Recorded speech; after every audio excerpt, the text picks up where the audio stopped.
Good evening, everyone. Welcome to America's Third Party. I'm David Sponheim, and today's Truth Tuesday. Welcome.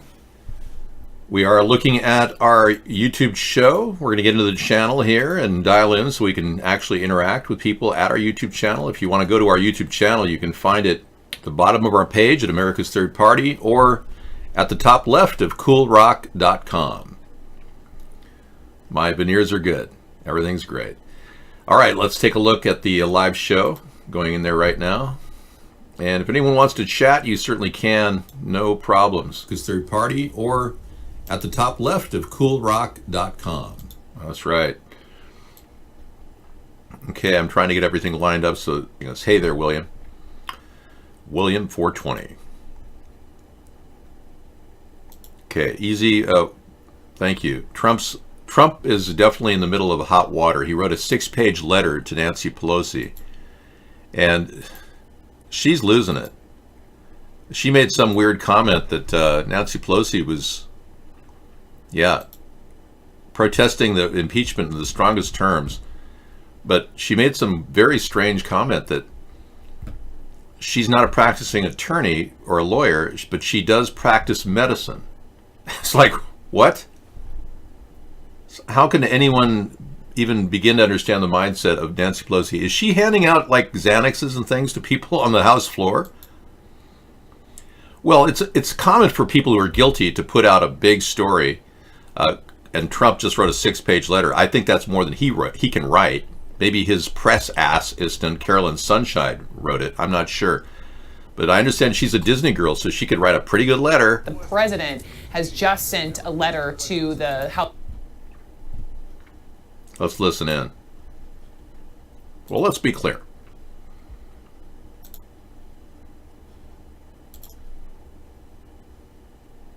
I'm waiting. I'm going through a VPN, so it takes a while for it to actually work. Otherwise, we'd be DDoS the whole show.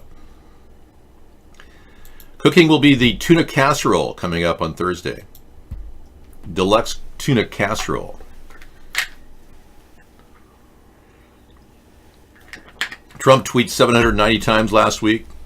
On one day, he tweeted 142 times. That's a sign of a guilty person. Remember when he attacked everybody at the, everybody who testified, all 12 people testified that there was quid pro quo, and he attacked every one of them like they were all bad people. That's exactly what a guilty person does. Let's see when this will play again. Go ahead.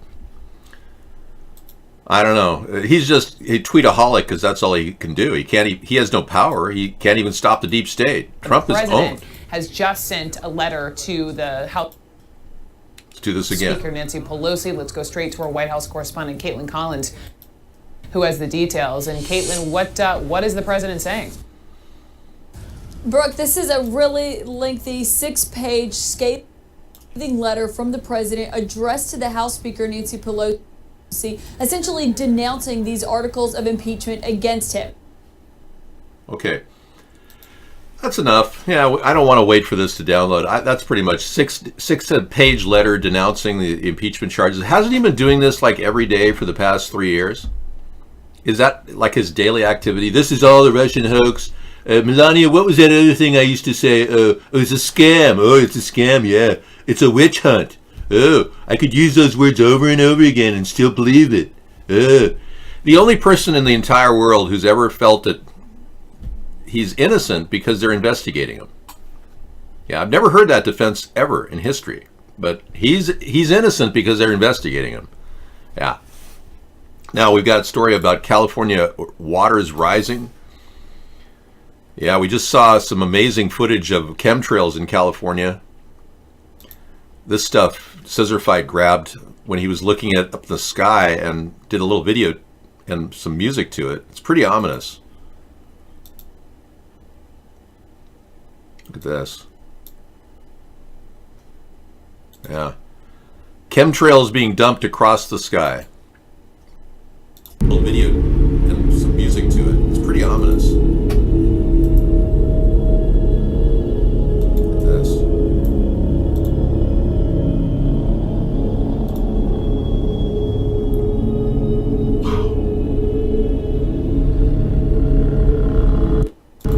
You got a really good camera, Scissorfight. That's excellent. Okay, let's hold off on that. I'm going to go to the California coastal waters rising in acidity. California coastal waters rising in acidity at alarming rate, study finds. I love that. Monterey, California. Waters off California's coast are acidifying twice as fast as the global average. Scientists found, threatening major fisheries and sounding the alarm that the ocean can absorb only so much more of the world's carbon emissions. Wait a second. What about Fukushima, you stupid morons? We don't have a carbon problem. You know, we barely even have 0.038% carbon in our atmosphere. There's way more other toxic things besides carbon. But the Democrats are all so worried about carbon that they won't even protest pesticides or the 50,000 other chemicals that are circulating in the air because of industrial pollution. But we're so worried about carbon dioxide. I hate to tell you, Democrats, but plants need carbon dioxide to generate oxygen. But you're trying to block the sky with your chemtrails, preventing the plants from delivering oxygen. You see how stupid and moronic you are? Hey, we got a good story about legalizing pot. The truth of the matter is, legalizing cannabis is linked to less opioid prescriptions and could help combat the epidemic. I've been saying this for years. Now a Newsweek story has been talking about it. They've seen 30% less opioid addiction in states that allow recreational marijuana. That's why I've been supporting a complete legalization plan in America, and none of the Democrats want to do it. Pete Buttigieg doesn't want full legalization. Yeah. He just wants us all to accept gayness as a standard in America now. Truth and resource site on chemtrail party. Yes, go to chemtrailparty.com to find out more. Right on, man. I have a site dedicated to finding out information about chemicals in the atmosphere called chemtrailparty.com. And the link page is really worth checking out. If you want to convince your family members that this really is happening, go to chemtrailparty.com, click on it, and yeah, it's okay to be gay. It's not something I want people to encourage, though, because it's very difficult to have a gay life in a community of heterosexuals. I've met a lot of transgenders in my life. I grew up in LA. I was around a lot of transsexuals. Before the word transgender even came into existence, they called themselves transsexuals.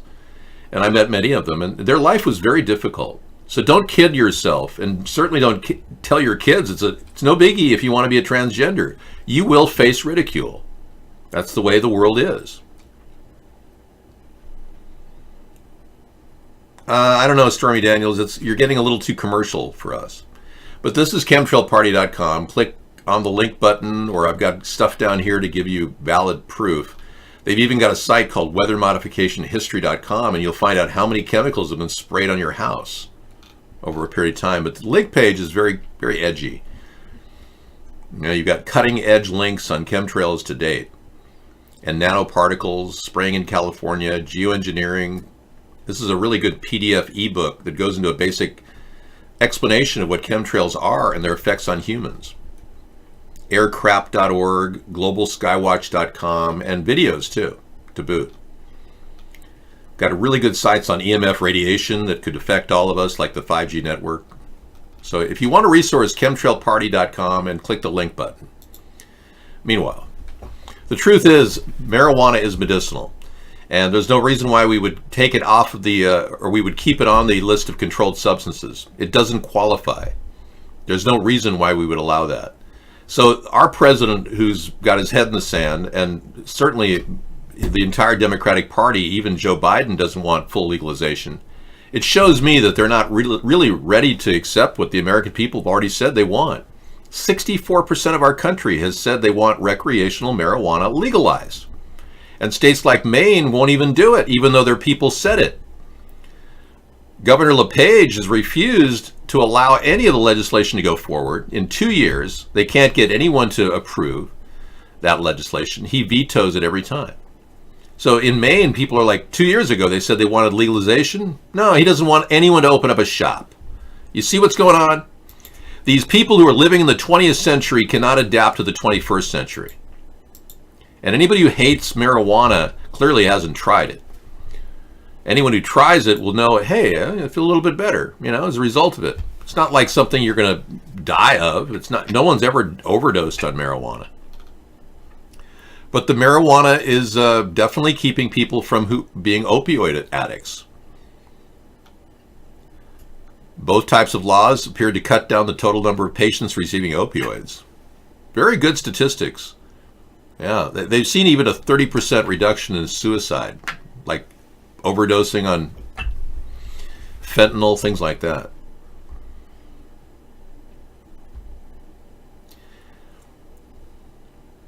I've never really lost because I haven't had any exposure at all. Donald Trump has had nothing but free press from the deep state.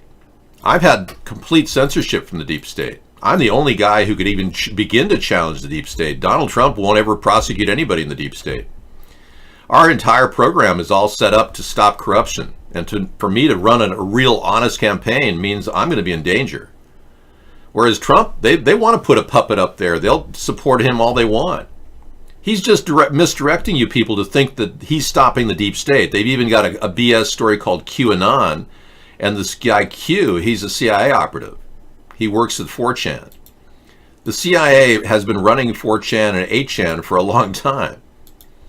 So Trump has never prosecuted anybody in the deep state. He completely is owned by them. Remember, he hasn't prosecuted Ilhan Omar, and we found out last week that she's working for Qatar. The monies for her election campaign came directly from Qatar, which is a very bad sign. But she should be prosecuted for that. Trump could do that. He's not doing anything. We found out Omar married her brother, a homosexual man, to make him a U.S. citizen. She should have her citizenship revoked. Trump didn't do that. The reason is Trump is in this because he's just a puppet, like she is. They want to make Ilhan Omar their scapegoat for the Muslim people. They put her out there to be that scapegoat. They want to make Trump the scapegoat for the right wing. He's up there as a puppet supporting the right wing, and you right-wing people go, yeah, he's fighting the deep state, Dave. Yeah, he sure is. He isn't doing anything. He hasn't prosecuted Hillary. He could have charged her with multiple crimes and racketeering for the money they got from the Haitian involvement, the Clinton Foundation. $5.4 billion went in their little greedy little hands. Trump didn't do a damn thing. Remember when he dropped the case against Barack Obama and the fraud that he committed when he lied about his birth certificate? Yeah, Joe Arpaio has everything. All the facts are right there, ready to start a lawsuit against Barack Obama. But Trump didn't do a damn thing. He said, no, I now think that Obama is born in Honolulu. But that was my issue. That's what I ran on, and nobody gave me any coverage. I'm the birther presidential candidate who really wanted to get accountability from Barack Obama. But you see what's happened. All of you Republicans have been absorbed by this deep state control, making you think that Trump is stopping the deep state. It's all just chimera. It's a mirage. It's a facade. And you bought it. That's what you're into. Okay, let's take a look at more stuff here. There's been violence in a city school. A middle schooler was slammed to the floor. We played that earlier. Let me give you another look at that. This guy, unnamed, who's the security official or the resource officer on leave, pretty much body slammed this young guy. Right now, the school resource officer seen slamming a child to the ground twice has been fired. We first told you about this incident at Vance County Middle School on Friday. CBS 17's Michael Hyland joining us live right now in Henderson with the latest twist in this investigation. Yeah, we just found out. Boy, that guy looks like Pete Buttigieg, doesn't he? And look at him, and then look at Pete Buttigieg. Yeesh. I swear that looks just like him. Or is it just me? No, it looks just like him. What is this, like they're all hiring people that looks like Pete Buttigieg? I think this guy looks more like, yeah, it's like you could practically put his face right there. Look at that. Isn't that weird? I mean, that pretty much is a younger version of Pete. I don't have anything against Pete Buttigieg's gayness. Yeah. I think that the problem is Pete Buttigieg is using God to defend his gayness. And that's disgusting. He attacked Ted Cruz for his activities, claiming his wife was prostitute, blah, blah, blah, and then using the Bible to defend himself. I mean, I think it's wrong for people to use the Bible to defend their gayness. It just doesn't, there's no proof that God endorses their homosexuality. But you are an atheist, so you think God doesn't exist. So yeah, go ahead and have gay butt sex for all I care. It doesn't matter to me. This morning, the deputy who you're about to see in this video has lost his job. Previously, he'd been on paid administrative leave while the investigation took place. CBS 17 obtained this video late last week. You see the deputy slam a student to the ground twice before dragging him down a hallway. It happened Thursday afternoon at Vance County Middle School. The SRO was a deputy with the Vance County Sheriff's Office. That's what they're trained to do, body slam kids against hard concrete floors. That kid could be seriously injured. He could have neck injuries that'll last his lifetime from that behavior. You see what happens when you have a president that doesn't have any leadership and control over brutality? President Trump has openly encouraged police officers to beat people up. Okay, how would you respond to a person on the right that accuses your public option and universal basic income as socialism? Dunno. I would agree that it does seem like socialism. It does. When you give people a hand up, money that they can use in their pocket that would help stimulate the retail sector, it becomes hybrid capitalism. If I told them what they had to use that money for and told them they had no other rights if you took the check, that would be socialism. But what I'm presenting is called hybrid capitalism. Different than socialism. We took some of the aspects of socialism and watered them down to come up with a better plan. I'm the originator of the $500 a month plan, universal basic income. I came up with this idea as our baseline plus in our book in 2012, Hybrid Capitalism. And the baseline plus plan is to give people enough money to get by, and just give a little extra money into our economy that we can actually get people rolling again. It's designed to stimulate the free market, not to shut it down like socialism is. And as far as a universal basic income plan and any other plan like the public option, we need a government alternative to healthcare because the price of costly healthcare is way too high when we need a low-cost solution for Medicaid recipients. Right now, a Medicaid recipient, goes to the doctor or a clinic. The U.S. has to cover $150 out of pocket. We can visit with a patient for $30 at a mobile medical unit. So I'm planning on building mobile medical units and making sure that all the public hospitals and nonprofit hospitals will get on the same page and charge the same rates, and it'll all be covered under an existing public option if you so choose. If not, you can go to the public facilities and we could help you out with Medicaid funds. But the cost for healthcare will be greatly reduced. Yeah, we're getting ripped off, folks, and the Democrats don't seem to want to stop the rip-off from doctors. And it's severe. It's not really a profession anymore. It's pro-criminal what they're doing. I don't consider them professionals anymore. I think they're criminals. And I think they're robbing people who go in who are sick. Okay, we got another couple things to talk about. That guy's been put on waivers, but we can't allow this type of brutality. The Earth's magnetic north has officially moved toward Russia. Yeah, so by the way, this $500 a month plan will help anybody who doesn't get Social Security or disability, who's a U.S. citizen. That means all of our veterans who are sitting there on the street right now will be reaching out to them and giving them portable email addresses and a chance to get an EBT card that'll have $500 a month on it. There's no reason for any of those veterans to be starving right now, and Trump is allowing them to starve. 1/3 of our veterans are on the street right now. They fought for our country, and Trump is letting them starve. Yes, well, the mobile medical units are designed to be triage units. I'll talk about that in just a bit.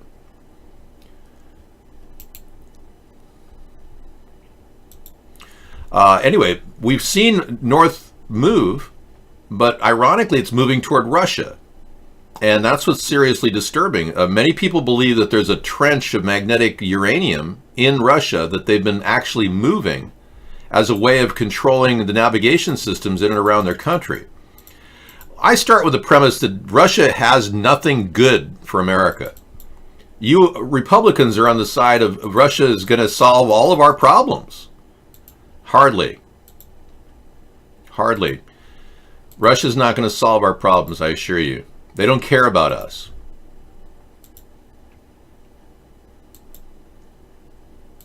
That's weird. It's supposed to paste. It didn't. Okay, so let's take a look here. Earth's magnetic north pole has been moving east at an unusually fast pace, exponentially, heading from the Canadian Arctic toward Russia. The rapid change of the magnetic poles has caused concern over navigation, GPS systems, and military operations. It's a speed of 34 miles per year the magnetic north is moving, but it has slowed recently to 25 miles per year, so it moved fast and now it's slowing. But many people are wondering, are they doing something to tweak this? It does appear that Russia has a huge amount of heavy magnetic material in their mines, and who knows? There may be something that they're actually trying to do. So assuming that Russia's got nothing but bad intentions for our country, and I cite one statement to prove what I'm saying, they haven't put together a limited nuclear force treaty, an INF treaty, intermediate nuclear force treaty. They haven't suggested anything. In fact, they're ramping up production of tactical nuclear weapons, and so is Donald Trump. He's doing whatever they tell him. They want us to build up because the people that own Russia also are buying America through the Zionist control of Donald Trump. They want both countries to get into a war creating military-industrial ordinance that would be used to kill people. Because remember, the people that are trying to create a new world order, they don't want you to be alive. They want to depopulate the world. They've made it very clear. So our biggest challenge is to stop the new world order in America, to build this third party to stop these people from overseas buying our country through the two-party system and buying up our greedy, corrupt people. Now, Nancy Pelosi watered down the entire impeachment hearing so much that there's only 2 impeachment charges now. They're dropping the cheating in the election and the Russian collusion. And I have to say that Nancy Pelosi seems like she's a Zionist shill being bought off.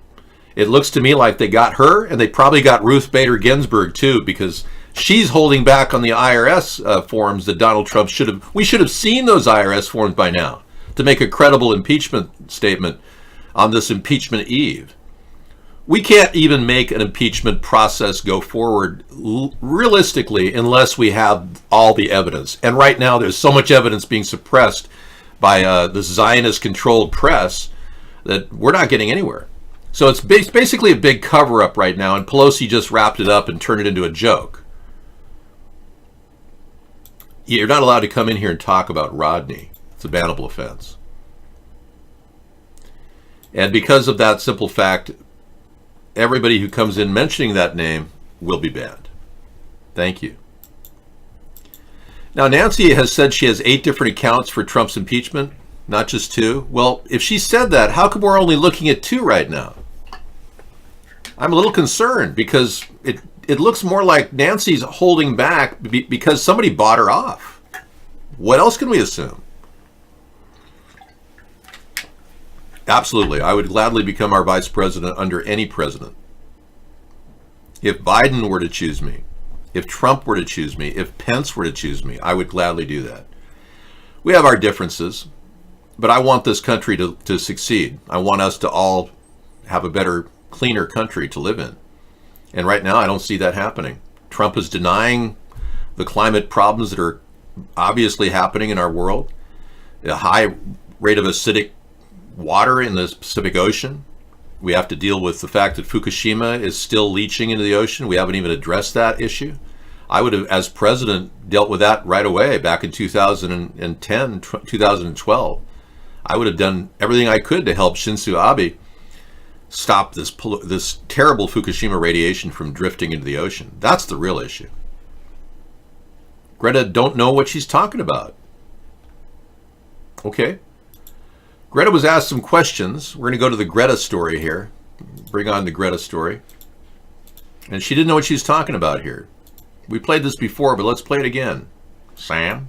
My name is Thomas from Sweden's Express, and this is a question for Greta. Could you please tell us what kind of message, what you are doing here today, what kind of message would you send by doing this to world leaders? And also kind of ask you, do you think it's about time that President Trump would respond to what you have said today?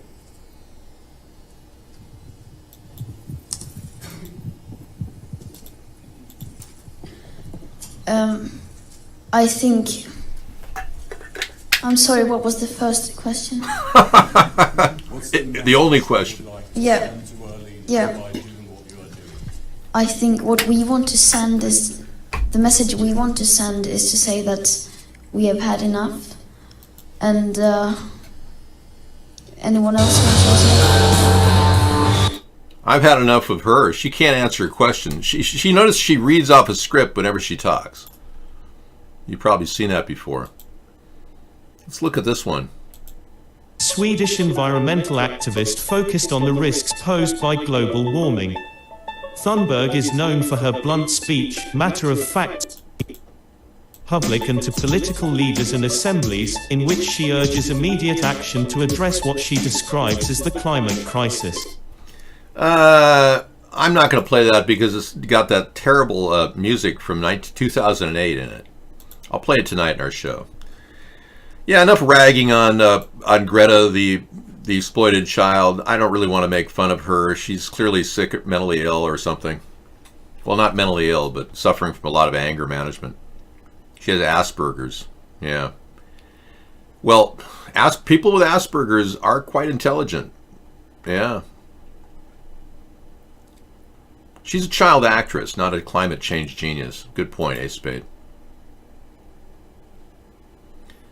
Oh, can a Swedish 15-year-old with Asperger's talk perfect English?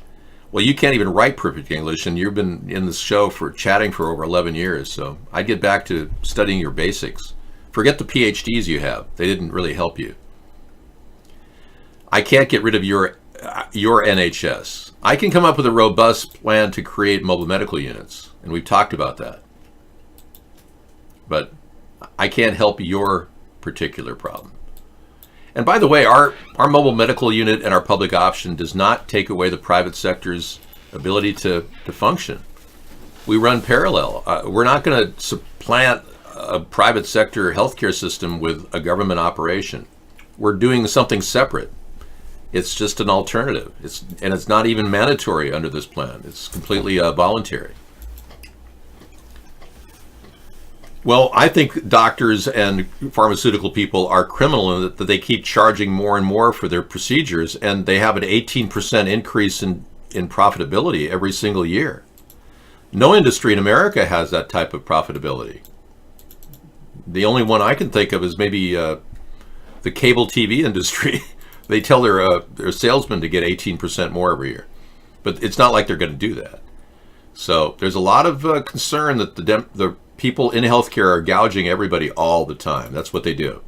And the way our healthcare system is set up, they take from Peter to pay Paul, and oftentimes Paul is homeless and illegal. So we have every reason to believe that our system is ripping off our own citizens just to pay for lackeys.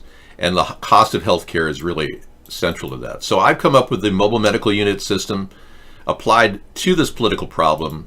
It's a unique idea, would actually help generate tremendous amount of revenue and provide services at a low cost.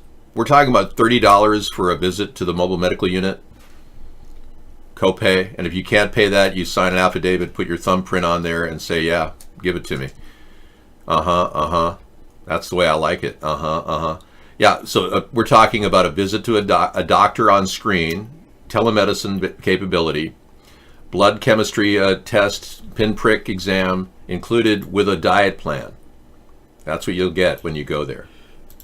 Along with triage and maybe bumping you up to a real medical facility if necessary. It won't be $2,000 to treat somebody like it is currently in our healthcare system. So we've got a big problem with the cost of healthcare. That's really waning on our system. Now this story just came in. And it is, Trump keeps doing favors for Putin. And this is not something that we should just ignore. Russia looms large over the Trump impeachment inquiry, and we'll play this a little bit later, but everything he does seems to be helping the Russians. And I've talked about this at length. I even have a workroom over here set up for this, where we talk about all the things he's been doing for Russia. And he still doesn't have any recordings whatsoever of communications with Putin. There's no tapes of Putin. And we don't have any IRS forms either, which would show the money laundering and all the oligarchs funding Donald Trump. But we're doing everything to help Russia on this work page. Okay, so Sarah's here. She's going to give you a little time in the show, and I will be back. I'm going to make a little dinner. Thank you. And we'll pull this off. This is the basic income plan that's originated here. I'm not like Andrew Yang. I didn't double it to 1,000. But if Andrew Yang does win the nomination by chance, which I don't think he will, I will match his 1,000 and top it at $11.11 per month. But I don't think he's going to win. But 500 still stands. In our country, it's a profit-making industry, easy. I mean, I like the idea that you have, but it's not in the Constitution. So, legally, I've been trying to teach some people legality and morality are two totally different things. Yeah, exactly, 658. That's pretty funny. Hello, Sultan of Swing. I'm so glad I moved the chat over so I can actually see that you wrote something. To know you think a public option needs to be a stepping stone to single payer? Or would single payer be a stepping stone to public option?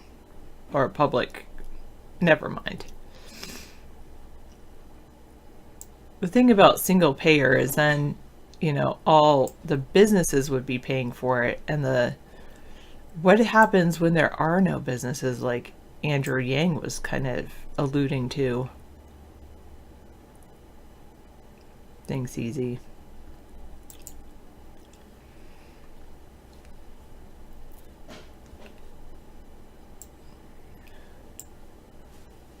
House panel sets rules for impeachment debate. And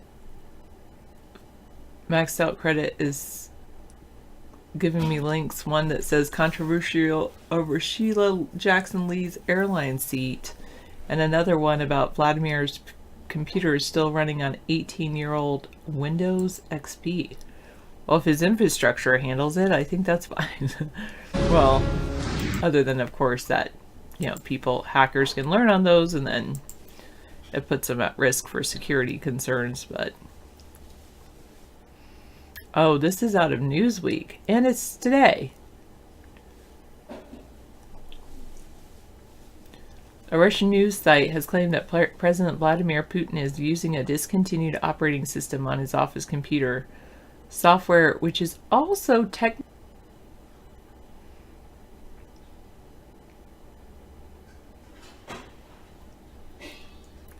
They cited Kremlin press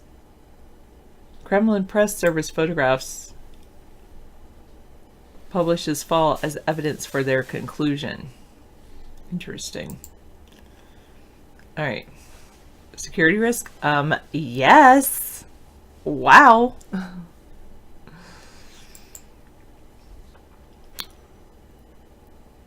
Yeah, Windows XP. He needs to get with the program. Pelosi said that Trump made her sick. Made her sick. Yeah. Yeah, you might be right.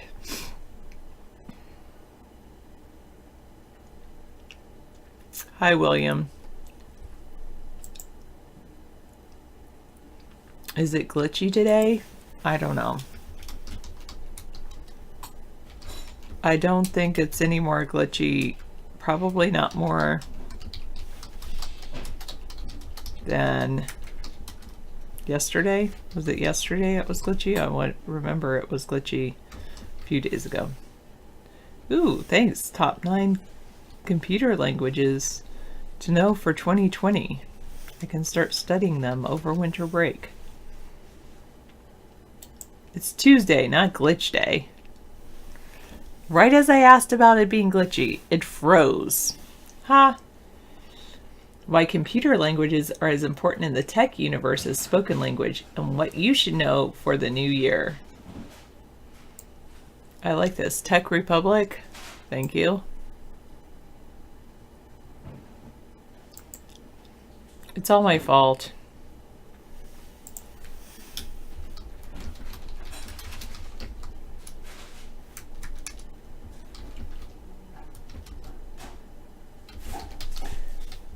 What did I ask Santa for?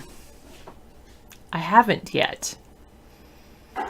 I think I'll put my letter in the mail to Santa tomorrow. Maybe a friend. That's it. I probably just want another friend.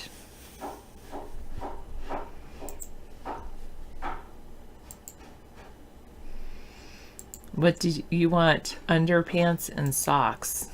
They are important. You'll be my friend. Thank you.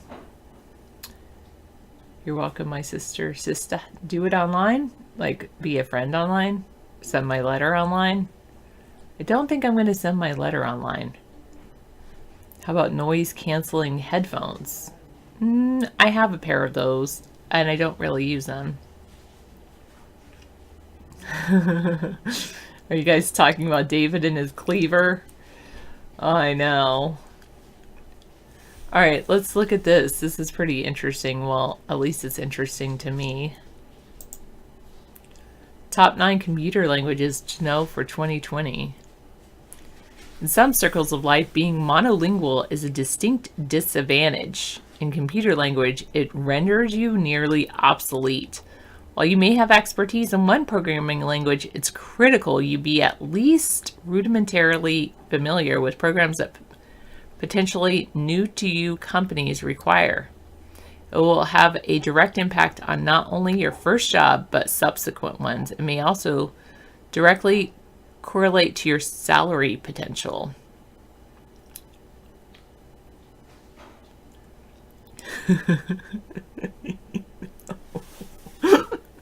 I know. Oh, sorry, that laugh was for Medveral.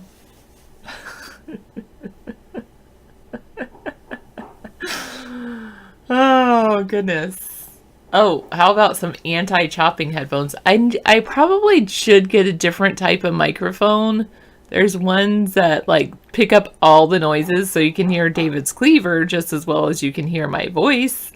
But yeah, anyway, I should get that other type. I forget if it's, you know, anyway, I should look into figure out which one it is and get that. The very nature of IT work means keeping up with the latest tech advances, and for many, this means an additional form of study in the form of certifications, courses, and training. Whether you're looking to move forward and on to secure your current position, you'll want to know what employers will be looking for in programming languages for 2020. Coders are in demand, and jobs for the skilled are plentiful.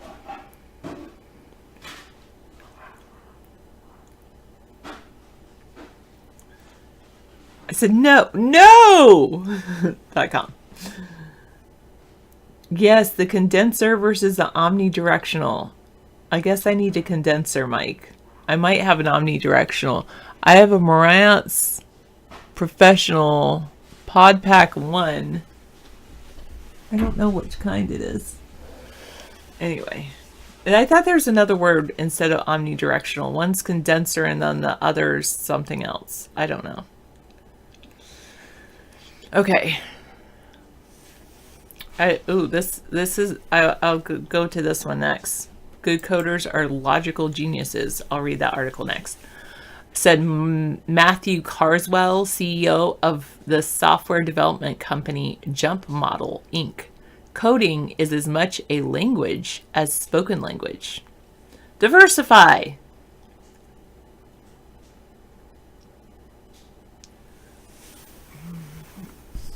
Well, let me see if I can take it out without messing it up. I probably mess it up. I use Marantz, Marantz.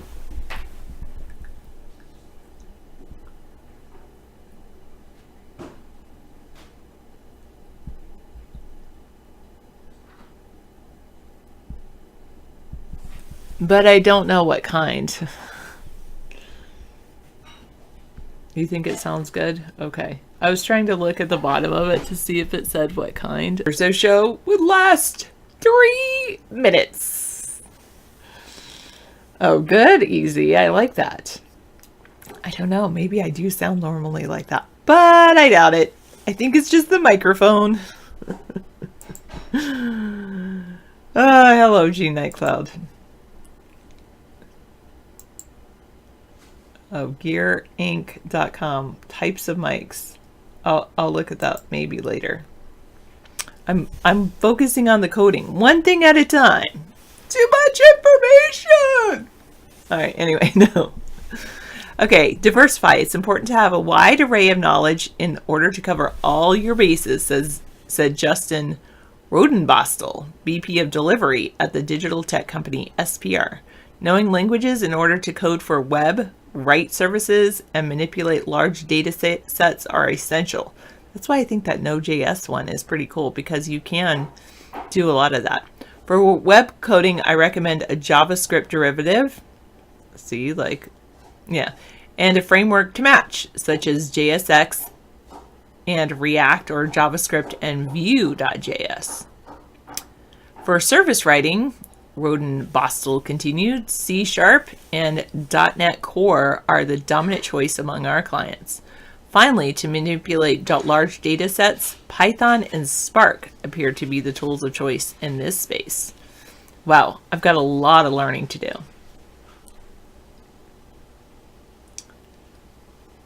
Samsung's robot chef arms just helped make a delicious meal at IFA. You heard Microsoft wants to buy Vaughn to turn it into a gaming site like Twitch. Well, if they make it all gaming like Twitch tried to do, I don't think it's going to work out. I can see them trying to buy the code. Buy off Mark. I don't know. Would Mark sell out? Well, David says he's already sold out. I don't think he's a sellout. So that's where we differ. I kind of think if he were a sellout, he already would have.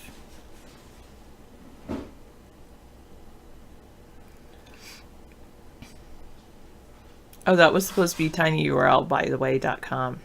For $1 billion? Sure. I'm sure he would. But I mean, then he'd want to go and make something else. And he'd be similar to... Anyway.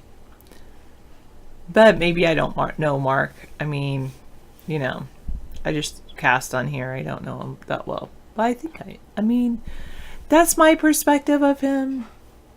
I don't watch his show. Because I'm always casting on here or doing other things. Anyway. Maxed Out Credit thinks he would open more karaoke clubs. Does he even own a karaoke club? You said he owns a place next door to a karaoke club. Anyway, moving on. Technology is always changing and advancing at a rapid pace, and as such, so is the world of a developer, said Praveen Vaziriani, Assistant Vice President of Operations of the software development services company Chetu. Developers should always be looking to broaden and hone their skills to ensure that they are on the cutting edge of software development.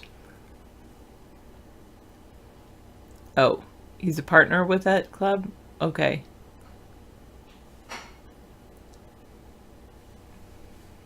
Yeah, well, you would have to donate to Mark. Yeah, I guess easy.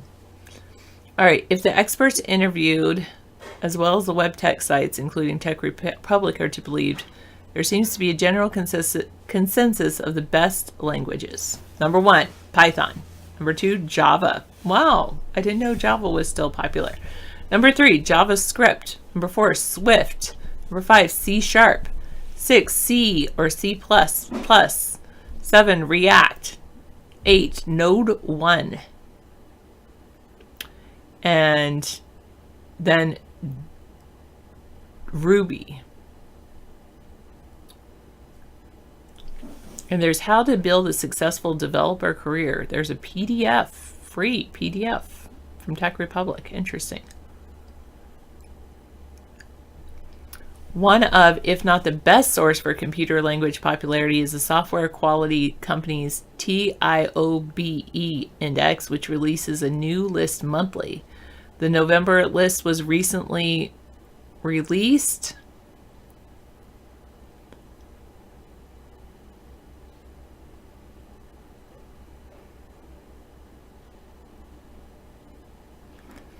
So they had Java as number one. It was number one in November. C is number two. Python is number three. Number four. Python and C++ switched places. Python moved up. C++ and C Sharp, Visual Basic, .NET, JavaScript, PHP, SQL, Swift, and Ruby. For front-end developers, there's a strong demand for Angular and React developers. Co-founder of the Kenzie Academy, Chalk Oi, says. That's a tech and code school. For back-end developers, languages like Python, Java, C Sharp, and Node are in vogue. What languages do they write games in? Well, the hourofcode.com, that was written in JavaScript. And when you code it, or you drag and drop, that's written in JavaScript. A lot of games can be written in JavaScript. More Indian engineers are graduating every 6 months than all of the USA, according to Maxed Out Credit. 300 million Raspberry computers have been sold. You only know of 4 of them. The 4 that you bought.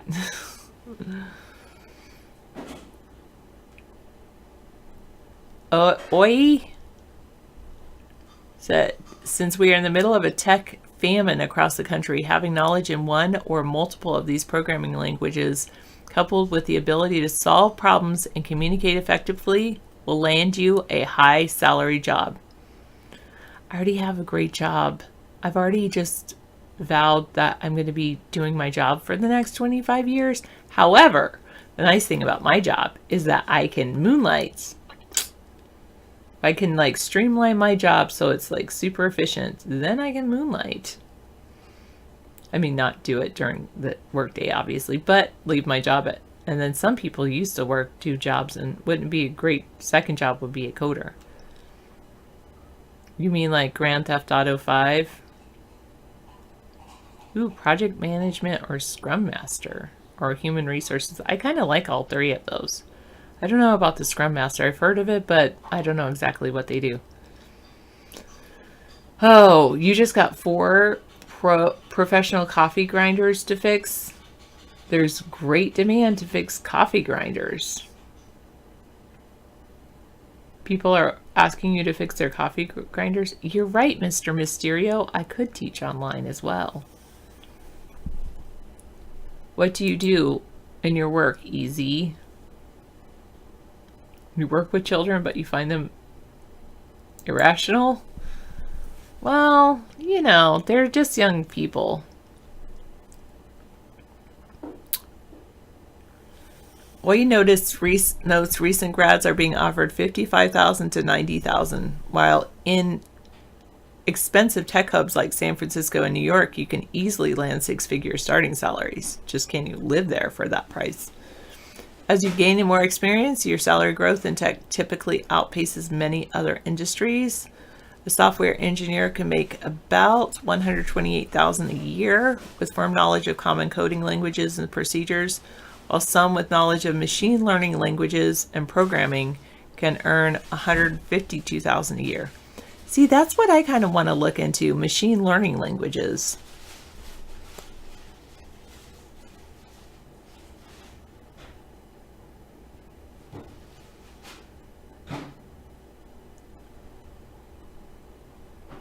I don't want to do that, Janelle. That's a year, Easy, not a week. $45,000 a year. as a teacher.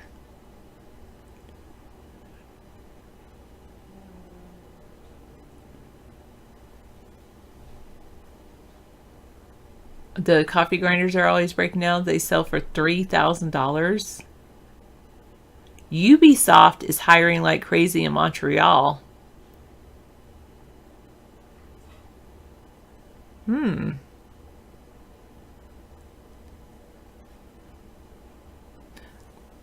Do I want to look into what a Scrum Master is? No. I actually love my job and I get a decent salary for what I do.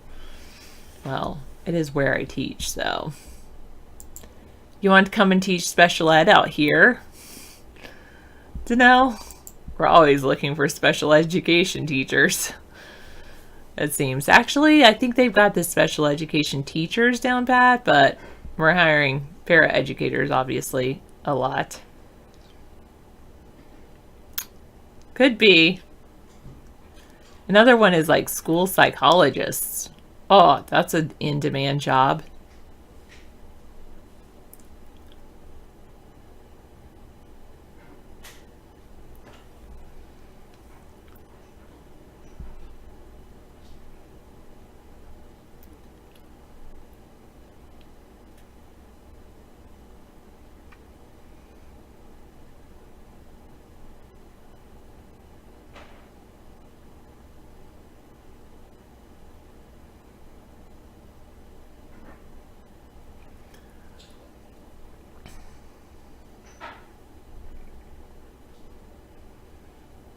Robotic process automation, RP. Yeah, I'm totally a math person. It was the educational psych classes in college that made you almost not be a teacher. No, I am going to live right here and work right here where I am. And David could go live in Fiji and come visit me, except he doesn't want to fly, so. love my job. Actually, I don't know if I told you all. I probably did, because I've said this quite a few times lately, that even if I were a millionaire, really, most educators within a 10-year period work their way into human resources, over 50%. Human resources does sound like fun, but I think I'm right where I need to be and teaching the kids I need to teach.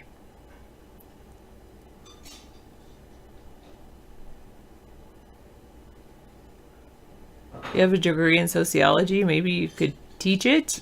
You probably could. Why did you choose sociology? You liked how the study of society?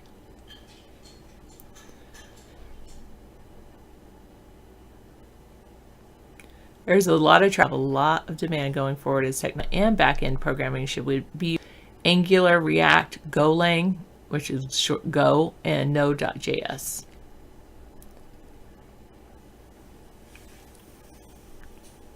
What was I saying about React? It's a programming language that they say is a good one to learn for 2020.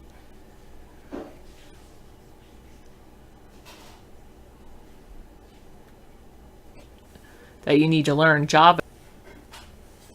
Basic. Well, easy. They pass all the students, like the new age Java.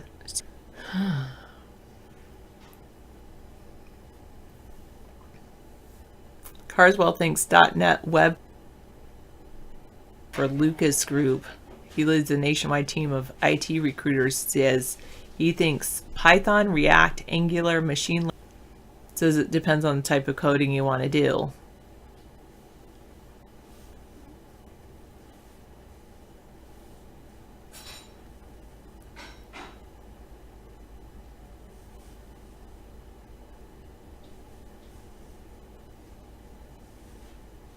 Of natural disasters.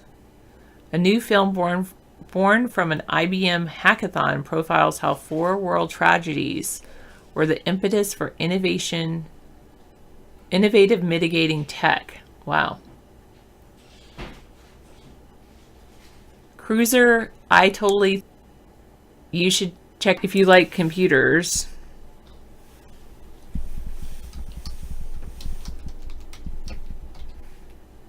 w3schools.com, JavaScript, all of that. Then, if you really like it and you're like, yeah, actually, I'm willing to pay for this, there's two I recommend.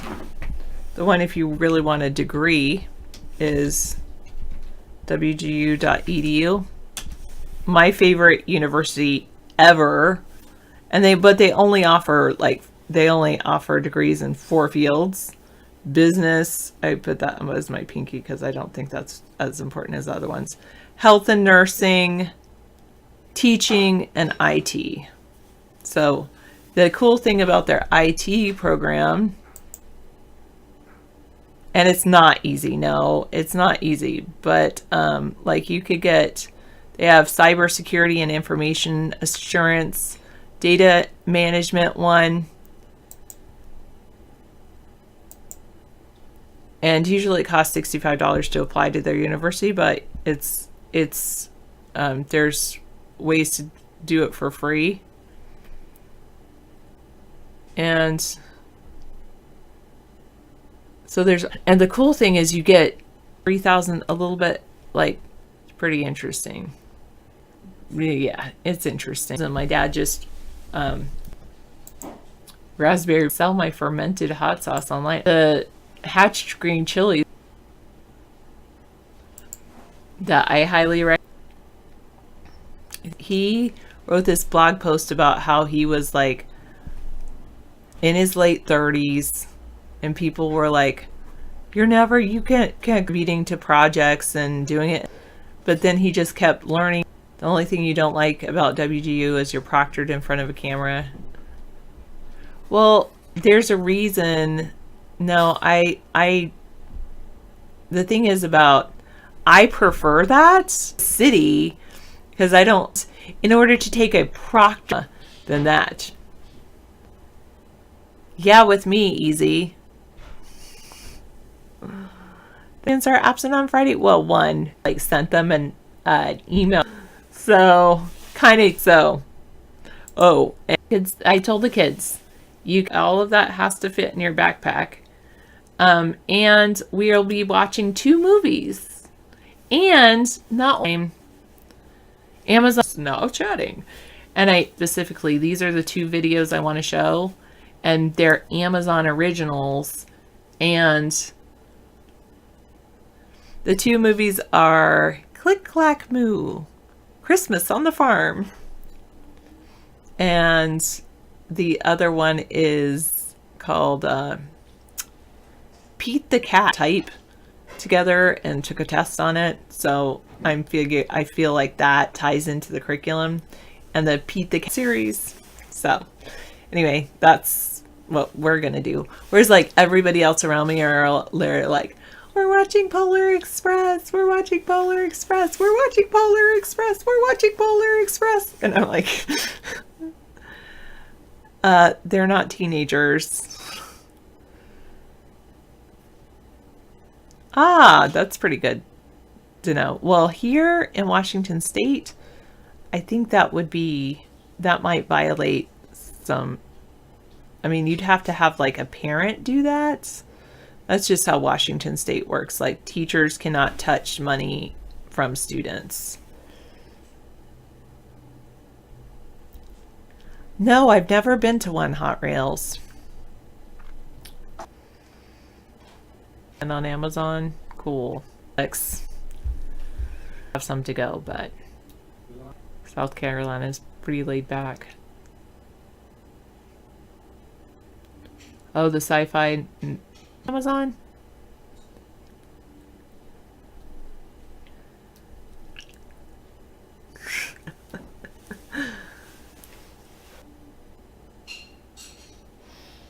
Oh, okay. Sounds like South Carolina, to know. Cool. All right, The Expanse. I'll have to add it to my. I don't think it's.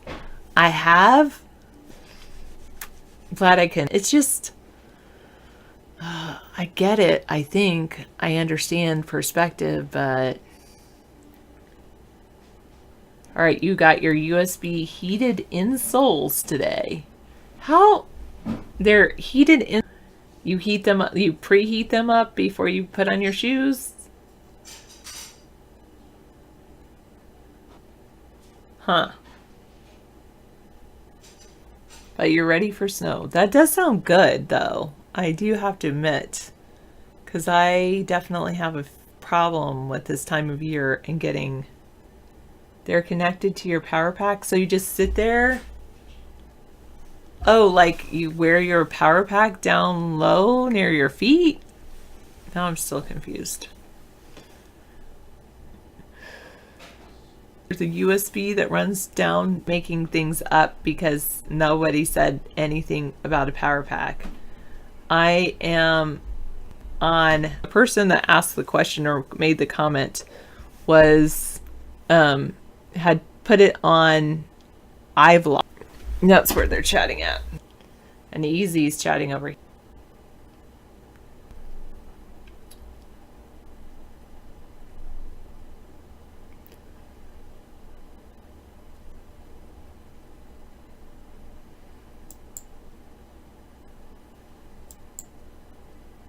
Yes, I do, but I still want him impeached.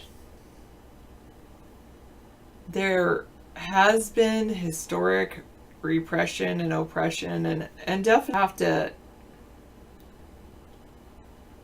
regardless of their color of their skin. I feel like I can't say that. I feel like I can't talk about what I've been through because you haven't been through anything. Like, it's, what's the right word? Degrades, demeans, no, belittles, I guess. Belittles each person, each individual story. So maybe everybody wants free things. It doesn't, that might not be about race. You're welcome to any Spanish about theology. Go. It's been like an hour. You're welcome to anything on the stove. It's just something I make quick. Okay. Congrats, Easy. Looking at your local... with masters working as... Socialism is was discussed earlier, but that's different than sociology behind them. Many of them are just kind of like shoot from the hip and hope that we can mold society. But there are some sociological aspects based on a few of their characteristics in Nazi Germany. But I think what happened during Hitler's time needs to be a lesson we have to learn, not to violate one group over another. Letter of the law. And it does, but I'm not getting equal protection of the law. So my ability to expand out is directly proportional to you're trying to put Mr. David in prison for not voting for Trump. Oh, so he wants to put you in prison for voting for Trump. No, you guys have the right to vote for either side. You're not complicit when he works with Putin secretly. But you don't have to believe that, and I'm not forcing you to believe that. Nancy said that before summer that Trump would be impeached for violating emoluments clause and wire fraud for refusing to give Ukraine money. But yeah, and there's no mention of that. Well, there is in the obstruction of Congress.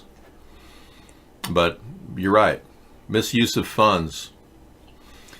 The real cause for impeachment has been kind of overlooked by Nancy Pelosi. The Russian collusion issue and obstruction of justice, where he tried to keep people from testifying or stop Robert Mueller from actually doing his job. And the 448-page document, the redacted areas, this is all we know. We still haven't seen the redacted portion of the 448-page redacted areas. We find one solid consistency, and that is that both areas that are the darkest were from Russia's hacking and election interference. So as a text message, so you could work with, but she didn't. The corporate tit So is that we're most hit with these things being kept from the American people. I think that's between the courts and him. I'll be here to join up in a third party as centrists, finding common ground. Is video on or termination to know? I mean, a station.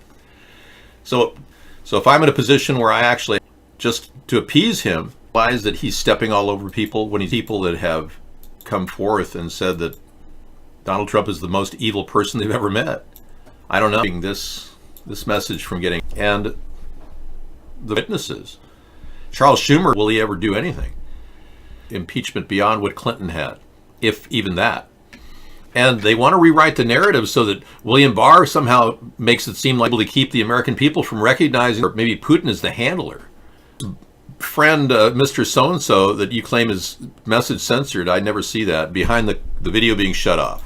One browser and put pop-out chat. Yeah, the cows are flatulated. Trump will be most likely impeached. McConnell has a direct line to the Russians. They get re-election money. And so does Lindsey Graham. That's right. Mitch McConnell is getting money from a Russian oligarch. Mitch McConnell's biggest donor is a sanctioned Russian oligarch. That's not true. But his almost his biggest donor is a Russian sanctioned oligarch. And the same guy has been funding way. Our vast Republican herd of retardicans, we call them, are simply going because they mindlessly believe that we need gun control. Mindlessly believe that somehow carbon is the problem in the atmosphere. The most obvious thing that's going on, right? Obviously,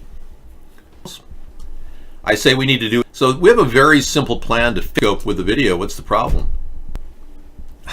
I've explained the reason why you still support him. Thanks, Easy. Appreciate it. See, now I have people over there. Cool. Cheers. It's very simple. Just open up Periscope in another browser with your Twitter account. And then watch our show and watch Pop-Out Chat.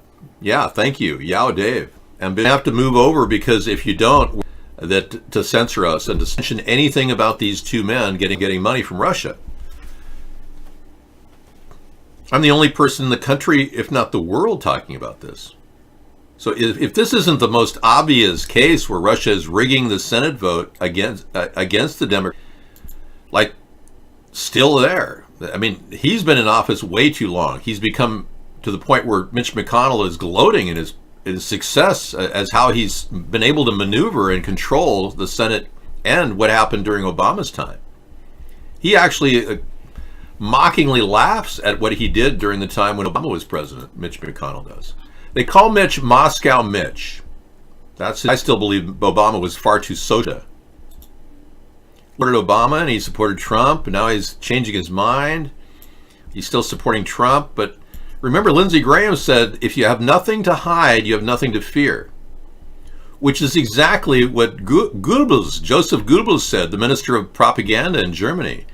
You have nothing to fear if you have nothing to hide. So I believe Lindsey Graham and Mitch McConnell are as close to being fascist as two people could possibly be. And yes, they are viable. And yes, Russia has money. And yes, they can be bought. So our entire political system is owned by the control that Russia has over these two men. They control the top of the Senate. And if that isn't exposed in the next, I'd say six or 7 days, we're kind of in a position where Trump will just, meanwhile, we still have to deal with Trump for the 2020 election, which means he's already divided the country. He served his purpose to the people that paid him. His goal was to divide the country, just like Obama's was. And they've both done a pretty good job of, everybody hates each other, that's great. They've divided and conquered our country. And now we are aimless with no foreign policy, it's rudderless. Trump simply takes orders from Putin. And Putin has a whole litany of things that he's controlling Donald Trump. Creating a hero. Out of the House, Nancy Pelosi summed it up this way. All roads lead to Putin. Questions about the two men's So smart. Run by a very smart cookie, much smarter, much more cunning than our president. Anyway, we're talking about a constant approval. They're not going to in any way hurt our 2020 election. I don't care if you dislike CNN. They made a solid point about how Donald Trump gives Putin a slide. And you people who are Republicans, you continue to ignore that fact. That Trump does everything he can to support Putin. And he doesn't deal with this at all. Yet you say that he's stopping the deep state that are dumping chemicals on our head. That somehow they're stopping the deep state and they're going to stop this somehow. And I even see people who are Trump supporters still say, oh yeah, Trump's going to stop chemtrails. He's had 3 years to stop the dumping of chemicals on our head. And he doesn't do it. Pretty sick, if you ask me. So these are the central ideas that I...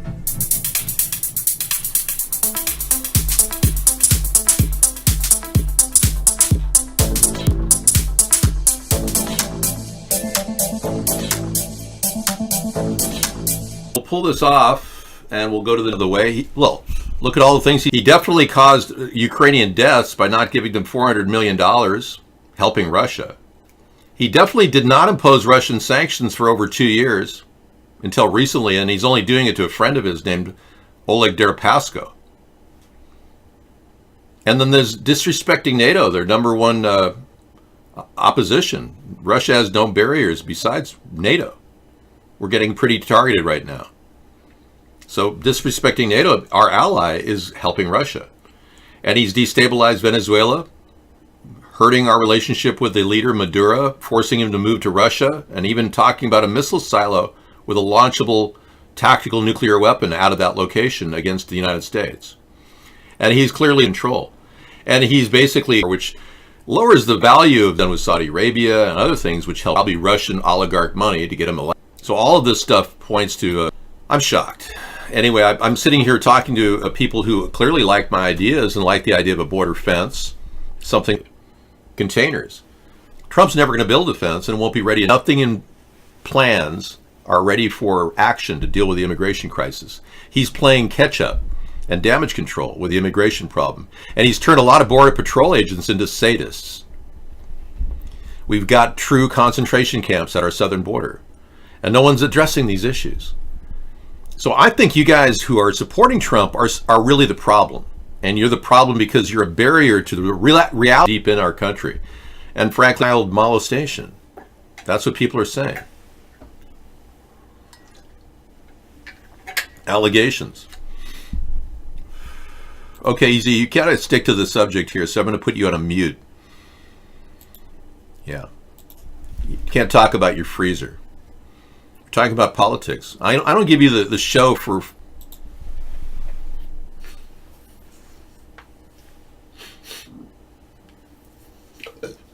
It's hard right now, and the only reason why our show is getting through is because I'm on a VPN. If they had directly DDoSed us, I would have been knocked off coffee shop. That's how much... No, I just burped. Thank you. We would probably be shut down for the evening. I'd be down at a coffee shop doing the show barely. Because this pattern has been going on, we had to open up the show on a VPN. And we don't give away our IP address, so all they can do is shoot at the VPN to try to stop it. The DDoS attacks can also occur at Mark Bond's ingest servers. The ingest servers can be targeted, and that is often the problem. What can we do around it? We're still working on bypasses, but they are trying to stop our message from getting out there. Manafort has been hospitalized, so it's possible either he's just generally getting sick from all the hassles he's had to go through. No, it was just a burp. It's like burp. Yeah, nothing wet going on here. But no, Paul Manafort is now probably going to have some angioplasty, a heart problem. You'd never think that they just want to make sure he's dead. So he just won't talk. Because, well, in 1989, there was a helicopter accident in which Trump's top-level supervisors at his casinos ended up dying. Said, no, I'm going to take another helicopter. Here you have 3 dead top level, and they were going to testify in the Bentley so that they couldn't testify in his bankruptcy hearing. That's a suspicious thing. And you generally don't see how into a $1 billion note. So the Federal Reserve gave Trump a huge amount of wiggle room right after this period, right around the bankruptcy. Under helicopter crash, 1989, Trump. But the strangest thing about that story is that Donald Trump was asked by the media, how do you feel about this? And I remember this because I listened to the shows that were on pertinent in 1989, and he said, and this is a quote, "This is great press." When 3 of the top guys he'd worked with were about their families, nothing like that. Just, this is great press. The death of 3 of his top 8, and all of them would have testified probably against him in a trial. And it's important to remind you that Donald Trump has been indicted 150 times by the federal government. Not because he's fighting the deep state, mind you, but because he's done people in New York that hate him because he didn't pay them. The woman who did the catering for Marla Maples' wedding with Donald Trump, she never got paid. She got stiffed for $350,000 by Donald. And his statement to her was, oh, this wedding should be your payment. Doing a wedding for Donald, this is not an exception. This is to include cheating in the election, collusion with Russia, violations of the Emoluments Clause, bribery, fraud. All of those other impeachments could have been put into this as a 5-part impeachment article, five articles of impeachment, like a slam dunk that the Senate couldn't avoid. Quid pro quo. The Democrats haven't approached that at all. They haven't said, well, Zelensky is an impartial person because Zelensky wants to get paid next year too. He doesn't want to piss off Donald Trump. Take Zelensky's word for this. But the Democrats won't even address that, which is clearly an issue. But the 12 people that were testifying against him and said for sure this was quid pro quo. Donald Trump attacked each one of them, like tried to get rid of them based on, and that's been going on all along. Throughout this whole process, Trump has been attacking everybody who says anything against him. And he's using the same words over and over and over again. So he's using a type of mind programming that the retardicans believe is their mantra now. This is all fake news, and it's all big hoax. So all they have to think about, all the Republicans have to think about, are these simple concepts. It's fake news. It's a Russian hoax. It's all fake news. It's a scam.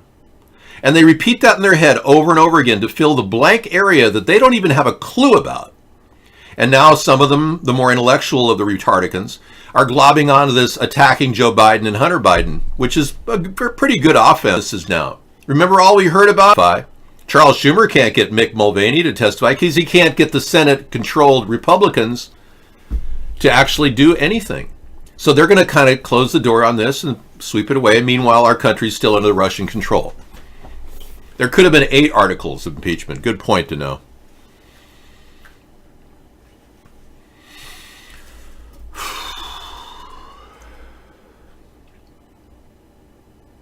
There is a shred of evidence. There's more than a shred of evidence throughout this whole process. We have seen Donald Trump tell Michael Cohen that he wanted to do a deal for $50 million penthouse given to Vladimir Putin. It's in the testimony. Michael Cohen's entire testimony cannot be ignored based on the fact that he's serving years of prison for coming out and saying he's done everything he could to expose Donald Trump. He's already taking a lenient sentence and get him on the stand and let him spill the beans about the Russians who controlled this election. But the irony is, in Russia, it's a known fact that Donald Trump is owned and controlled. He's their agent, run by the puppet master Lavrov. So it doesn't take a genius to realize what's happening. But you people refuse to listen. Actually thinking you're resting your entire belief system on a couple words that Donald Trump spouts every time he's accused of something. I've never seen such mindlessness in my life, guys. It's almost as bad as the Democrats who refuse to acknowledge the rights of the First and Second Amendment, who think that somehow they're going to change and get rid of the right to bear arms. They're somehow going to reverse the Second Amendment. That's how dumb the Democrats are. But you're starting to look like that as retardicans, too. So it's a real situation where we're in, where just people can't even think anymore. His followers are the problem. Many of them are unable to understand because Trump's base is made up of poorly educated people, right? He loves using these people. That's right. They're part of the 32 million assessment. I'm not here espousing theories of aliens on Truth Tuesday. I don't really believe that aliens exist, but I'm kind of shocked when I see photographs of things on the internet that look very strange. I will say that. But I'm here to talk about the truth behind what's really going on with Donald Trump. The fact that he's hidden not one single in the SAS news service or TASHA that handles all operations, secret operations. They're look at them as government journalists. And Comey, basically, Trump told Lester Holt that he's ending this because he doesn't want the Russian investigation to go on. That was obstruction of justice, classic. But Trump got away with that when he told Lester Holt that was admission of obstruction of justice. But then he invited the Russians to the White House, and you Republicans, you're okay with that. And he had a private meeting with the TASS news agency where he videotaped it, and they laughed about what they were doing. And that went back to Russia. We never got to see the video. That's a secret video. There isn't one single video of Donald Trump with Putin talking where we can actually listen in. Not one in 3 years. So it's a known fact that Donald Trump is working for Russia in Russia. But you retardicans refuse to acknowledge that. You refuse to look at this as a problem. And you're putting our nation agenda that you're being manipulated into doing this. That's why Russia saw a weak link with the NRA and Maria Butina. That's why they went ahead and funneled money to her that somehow managed to get in the NRA's hands, and they gave $30 million donation to Donald Trump. They never had that kind of money before. I would have pursued a case against the NRA just to see what they're up to. But our government pretty much dropped the ball. Maria Butina is not only... This woman was the operation. And she got away with it. She schmoozed a couple of congressmen, gave money to the NRA. It's just unbelievable how she got away with it. So this is going on right now in our country, and you're anybody. He has a secret checker. I think the Democrats are pushing transgenderism in our face. They got Pete Buttigieg as their leading guy that runs openly homosexual man as our president. Abilities that I have, choice they've got because he's the most polished scripted guy they've got. Biden is probably the most likely to beat Trump. I don't think Pete Buttigieg has the numbers because most people aren't really comfortable with a homosexual as our president. They're still dealing with the fact that Barack Obama may be a homosexual. Yeah. So many people are really kind of taken back by that. But it's the way that Pete Buttigieg uses the Bible to justify his actions, using the Bible as his reference point. How can a gay man use the Bible to support his beliefs? I don't get it. I don't see where in the Bible it says you should bend over and take somebody else, another person of the same sex sexually. I don't see the reference. Could you show me the reference where that's there? I'd like to see that. I know nothing in the concordance that says two men should lay together and do each other. I'm not saying it's a bad thing for gays to be gay. I'm saying if they want to be gay, great. But do you really need a person using the Bible to justify that, to be your president? Okay, so Manafort's being positioned in the infirmary near where Jeffrey Epstein was taken. You got to wonder. Same guys will be guarding Manafort when they guarded Jeffrey Epstein. He'll probably be either dead or from heart problems, or maybe just taken out and sent to the Cayman Islands. Yeah, Biden is leading Trump in Arizona by 5 points, but he has the vigor. He'll simply get into a shouting and name-calling match. That's how he's been operating ever since. The only way to beat Donald Trump in a debate is to name-call, unfortunately, and be more histrionic. These are lowball techniques that Donald Trump used to take out. They couldn't stand up to this guy with a bigger... The last person to do tariffs like Trump is doing right now, which is hurting our economy and Asia at the beginning of the Great Depression. And Donald Trump has been doing a lot to influence the election. Election interference, in my mind, is the big issue, and so is Russia in the deliberations. But Sarah Huckabee Sanders, Donald Trump weighed in on what Donald Jr. said about the meeting with the Russian attorney to end sanctions.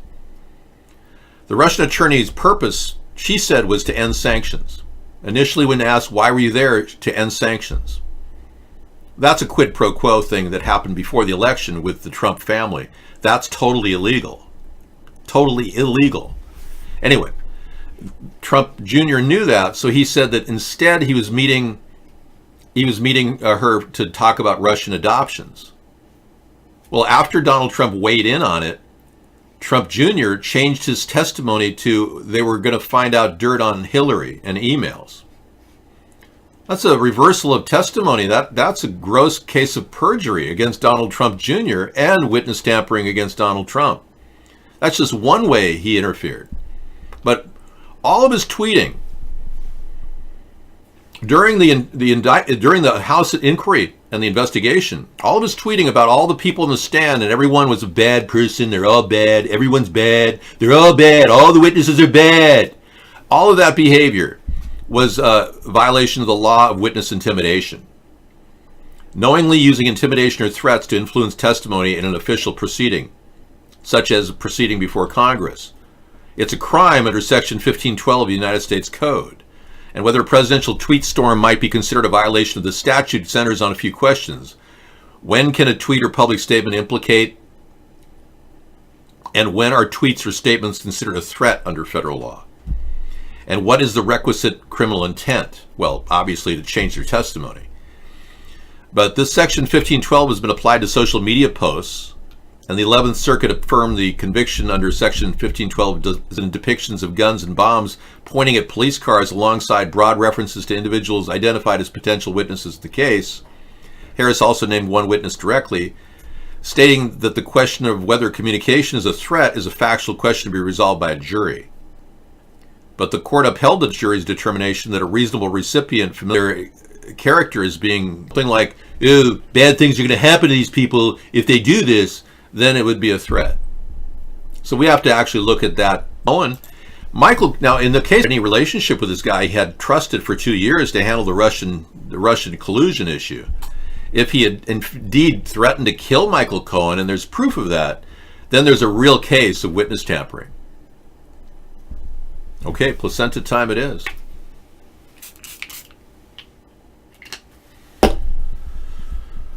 Well, maybe it's just, we're going to make you an offer you can't refuse kind of advice. You know what I'm talking about? That kind of thing. So if you want to stand there and defend everything Trump said as some sort of, skirting the law like a mob guy would by, we're going to make sure you and your family were taken care of, if you know what I mean. Wink, wink. I mean, what, are you going to take care of the family? Are you going to terminate the family? Yeah, it's like a veiled threat. So I don't think we can ignore that fact that Michael Cohen said that Trump did threaten his life. And I don't think we can ignore the fact that Justice for Katie, a woman who claims she was raped at the age of 13 by Donald Trump with Jeffrey Epstein in attendance, I don't think we can say that we can write that off when she said that Trump threatened her life.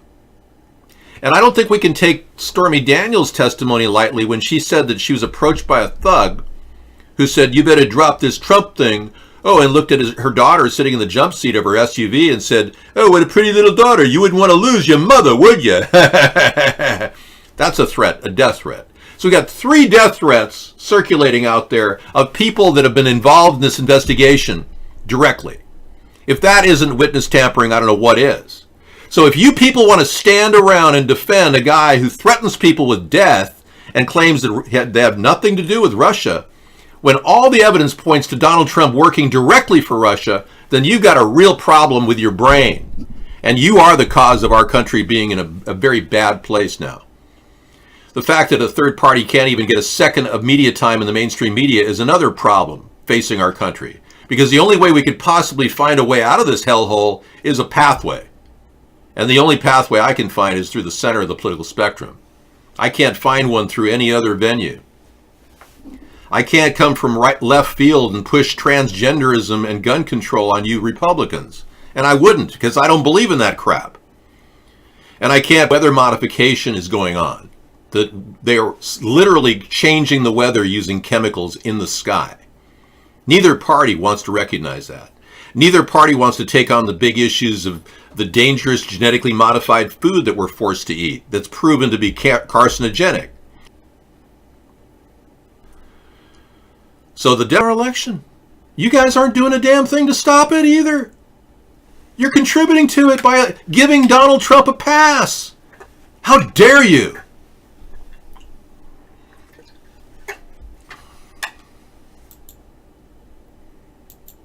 The only version of the story I want you to remember is that you're lost. And I'm set, I'm centered, I can deliver any message I need to put out there for anyone to hear, and I don't have any questions in my mind as to what's going on. I've looked into this at great length, and I can tell you there is a very simple play at work here. It's a group that controls both the left and the right, a group called the Zionists. And their primary directive now that they have the state of Israel, which is perfectly fine, but their big directive now is to control the world. And they want to erase our borders, all of our borders, every nation's borders. They don't see nation. They want a corporate model for the world. They don't want the nation-state model, even though it's the only thing that withstood all of the attacks against it.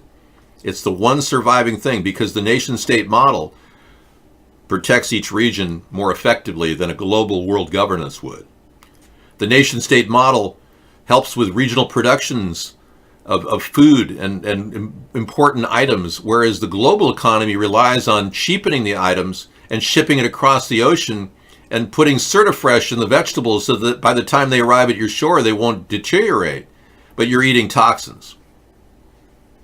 The New World Order model wants to ship peaches that taste like cardboard 1,000 miles to a bunch of people that don't even want to buy them, and then they rot on the shelves after a year because they've got so many preservatives in them. The New World Order model wants to feed you. The New World Order model wants to push artificial sweeteners on your lunch table and say it's okay for you and your grandma to have those 0-calorie sweeteners. They're perfectly okay, but they cause bladder cancer. The New World Order model wants to get rid of the human race. They want a 90% reduction in our population.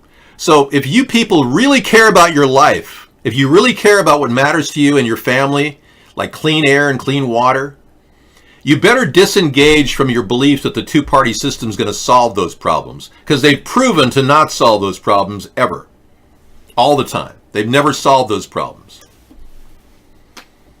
So yeah, we've got a big problem, and the problem is you, the voter.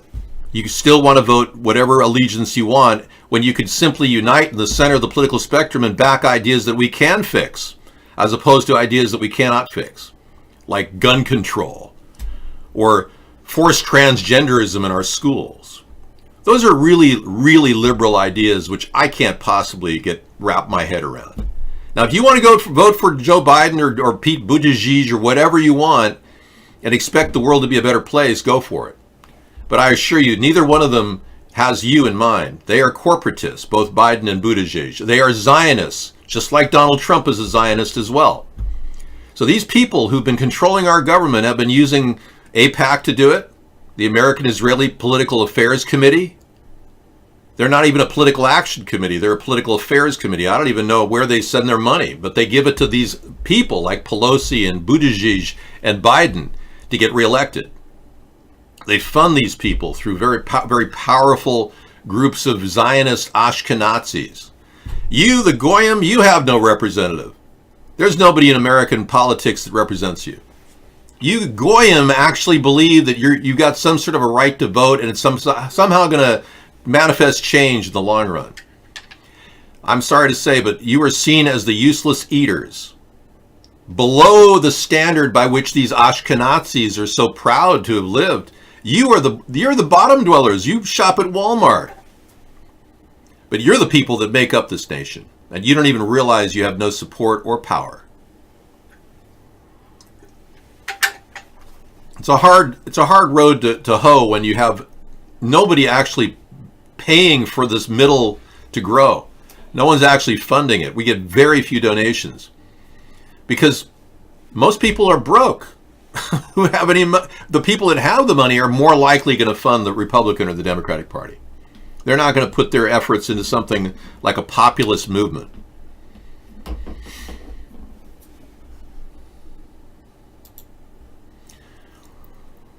So there are definite things to worry about. They've got emerging technologies. Lockheed Martin has developed deep laser weapons programs that have the ability to actually take out the enemy using laser beams. Directed energy weapons market is emerging, and prospects for 2026 loom forward. Vendors include Lockheed Martin, Schaefer Corporation, Northrop Grumman, Raytheon, Boeing. And they really do want to create like death rays, the things that Nikola Tesla warned us that he was creating. So these are the military-industrial complex people, the ones that get funding now from Donald Trump, and they're getting a lot of funding. He doubled their money almost. He took a budget of $491 billion and advanced it and created a $750 billion budget. So now Trump wants to put $750 billion into this military. What's the end game? Death and destruction. Why do you support Trump? Because you want death and destruction? Is that why? Because I would not give them $750 billion. We can't afford it. We can't afford the kind of investment we have even in the F-35. We're wasting tons of money on that plane. It's going nowhere. It's almost an antiquated joke of a plane at this point. It's like the spruce goose, but it's plumped up with all kinds of electronics, which are sitting ducks in the sky. Well, you guys support the death ray thing. You know, we can move in that direction, but we can't possibly move in both directions. What I'd like to do here in my area, I live in a Naval Air Station island. I'd like to build as president, I would like to build this island up as a unmanned vehicle institute to create unmanned aerial vehicles, unmanned land vehicles, even robots, and build up an institute or a university that's based by the Navy to educate young people who are very actively interested in developing solar, wind, and alternative power solutions. And of course, coding and robotics and everything. We've got a lot of people in our area with a lot of young people that are really edgy in this area. They know what they're doing. But a lot of them are going to drop off the ledge and wonder what they were doing that for 5 years for. Because our government isn't really funding a lot of military applications for unmanned aerial vehicles. The ones that are being funded are through private corporations like Raytheon, Northrop, and Lockheed Martin. You might get a job there, but if we had a government-based operation, we could cut the costs on these things significantly and begin training people in this field and give them a decent career. We don't need to get rid of our military. We don't need to eliminate the 2 million man military that we have. But as you know, now we have to accept transgenders into the military, and they'll probably be getting back pay. The recent Supreme Court ruling, like I said, probably would go in that direction. So we'll have the transgenders still in the military in about 6 weeks. Actually, January 1st is when they go back to work.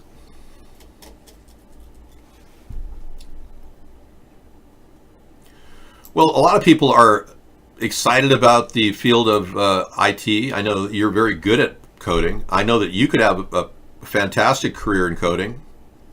Final dream. I'm sure you will, either way.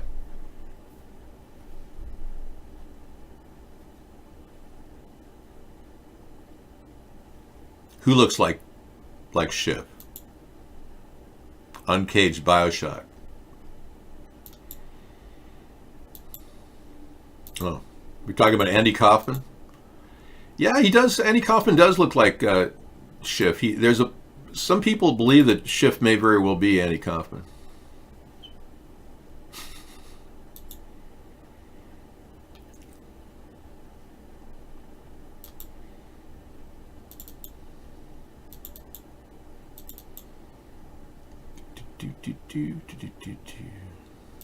Oh, there it is. Yeah, look at that. Isn't that hilarious?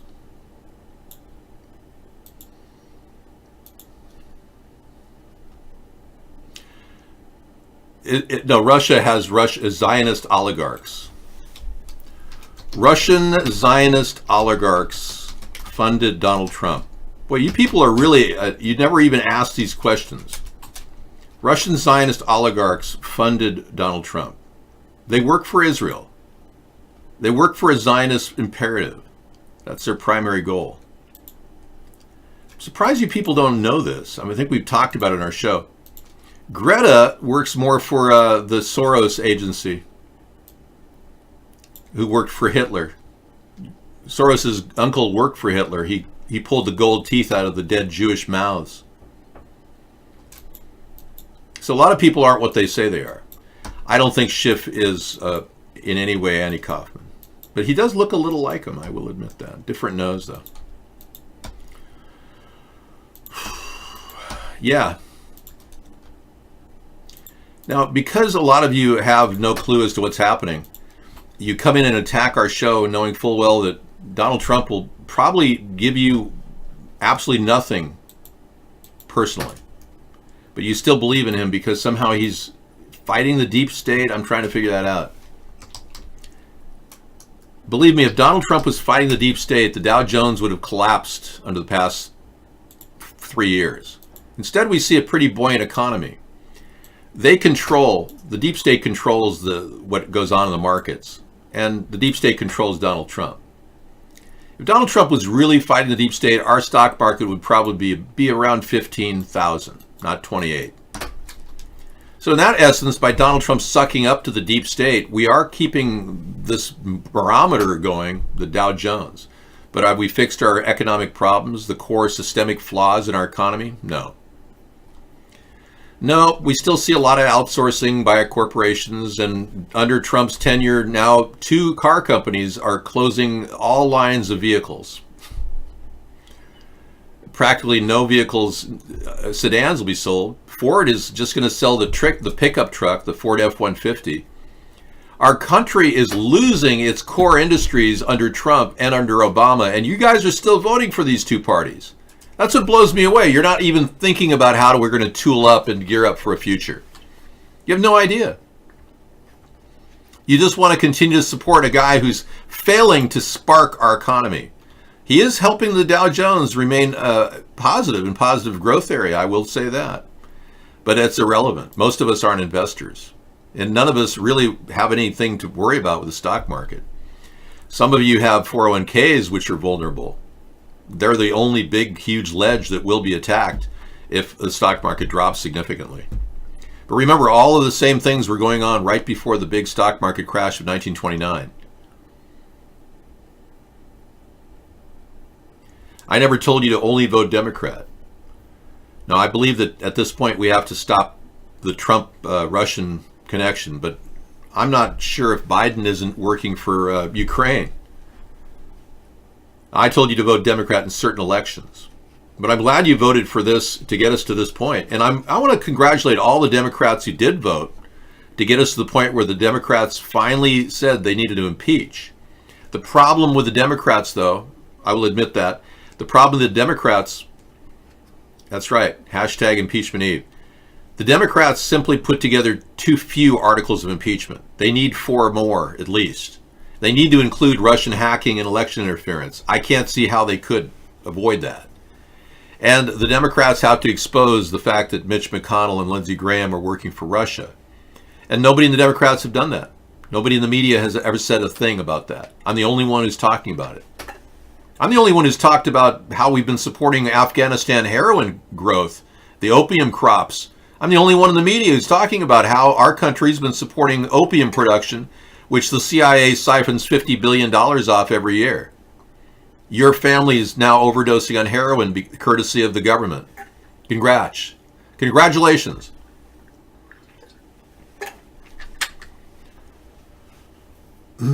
Well, I think that if we do look at the possibility that Trump won't give you a public any kind of money, there's no universal basic income plan with Trump, that's a bad thing. In this time when our retail needs a little bit more money out there, even if the government were to put that kind of money into a retail, we could actually muscle Walmart into a guaranteed salary of $15 an hour if they want to receive EBT. We could use the EBT program to muscle Walmart into doing that. But a big universal basic income of $500 a month would give everybody a little bit of extra per month, anybody who wanted it, and you wouldn't have the stigma of being a food stamp recipient. You could collect this if you're a stockbroker. You could still get $500 a month. Wouldn't matter. The idea is infusing money into our economy and getting the retail sector to roll forward with some vigor. We've always looked at the monetaristic policies of Milton Friedman as a way in which corporations can get more money, and they'll somehow want to hire people. And we found that didn't work. Trickle-down economics didn't work very well. Reaganomics didn't work very well. Corporations only care about their own profits. They don't care about the little guy. They don't care about the workers. But if we give you the money directly, you can do whatever you want with it. It's going to infuse more money in our economy and stimulate the retail sector, which is right now on its last leg. That's right, profits, they put profits first. Warren's offering a lot of free stuff. She can't get the 15-hour minimum wage across. I've offered all weed legal. But wiping out your student loans is only going to cost you, in the long run, you'll lose everything. People that think that they're going to write the student loans off are actually not going to work very hard in life. They'll think everything will be handed to them. You won't have even a work ethic. Consequently, you're just going to become like a street person eventually. You may not have that student loan debt, but you won't have an incentive to get a job either. Now, the problem with what Elizabeth Warren is offering, she can't fund it. There's no money there for that. FAFSA loans total $1.5 trillion, and there's no money for that. So Elizabeth Warren is talking out of her ass. Now, being she's a liar who claims she was Cherokee Indian to get free money, and now she wants to give all of you free money, it's not teaching you anything. It's teaching you to be liars and fiscal irresponsibility on top of it. I plan on amalgamating the FAFSA loans into one fixed loan, guaranteed that your money, when you pay back, will go directly to the principal, as opposed to right now your money goes to the interest. And she won't make weed legal. She has not made that abundantly clear, and neither will Biden. I want everyone to know that it's unfair to others to give a free ride to people who've already gotten $50,000 to $100,000 in student loans. I didn't go to college because I didn't want to take on debt. And it was not a bad decision at all, because I made it so I could retire at the age of 50. It didn't have to worry about finances. It was never a big problem. I'm not like Donald Trump in debt. I have no debt whatsoever, haven't for many years. So I'm trying to help you people become fiscally conscious of what you do. And spending $50,000 in school to get your education, or $100,000 in school to get your education, has given you an education. Now you can use that to create a great career. But if I give you a free ride there, who's going to pay for that? The American taxpayer doesn't have any money for that. We can barely cover our taxes right now as it is, and most of our money is going to the interest on our debt. Everything Elizabeth Warren's talking about will actually bankrupt our country. The net result of this, the prospectus on this, is about 1.3 trillion max. That's if everybody were drawing every dollar they could out of the system. Now, we'll be getting rid of welfare in the process, so you subtract 1.3 trillion, subtract about 300 billion from that. So bring it down to a $1 trillion mark, because welfare will be eliminated in the system. We'll be eliminating the food stamps to the illegal aliens that are currently getting food stamps. No illegal aliens will be able to get food stamps into this program. Trump is still giving illegal aliens food stamp money. Families of 4 who are illegal can get up to $300 or $400 a month in food money right now. So that's eliminated. So that comes back from the total and brings the total from 1 trillion down to a smaller number. But the likelihood of most people draining on this initially is not very strong. It's more like 700 billion. The process by which we can get people on board is exactly the way the EBT runs. But we want to have 6-month checkups just to find out if you and your family are still the same people. Or you'd still get your check. If you don't use your card for a 3-month period, your money zeroes out. So we'd expect you to pull money out every month and put them in a bank, or do whatever you want. Banks will see a resurgence in investment. It'll help the overall investment capital of banks that are running on barely a shoestring right now. Not a lot of people bank anymore. You'll see the retail sector pick up. You'll see people doing things they probably would normally not do. Tip more. Valets will be tipped more. People will put in additions to their homes. A lot of things will happen. Common people will be able to eat. Right now they can't even eat. Some people are living on the street and can't even afford food. And it'll take away the slack for a lot of homeless people and elevating the overall society. This is money well spent. And it has a multiplier effect. That money continues to rebound throughout the system and make it more rich.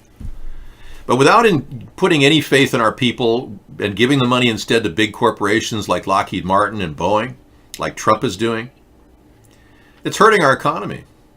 And they're just going to snake that money away and have more lavish parties for their rich military industrial pig friends.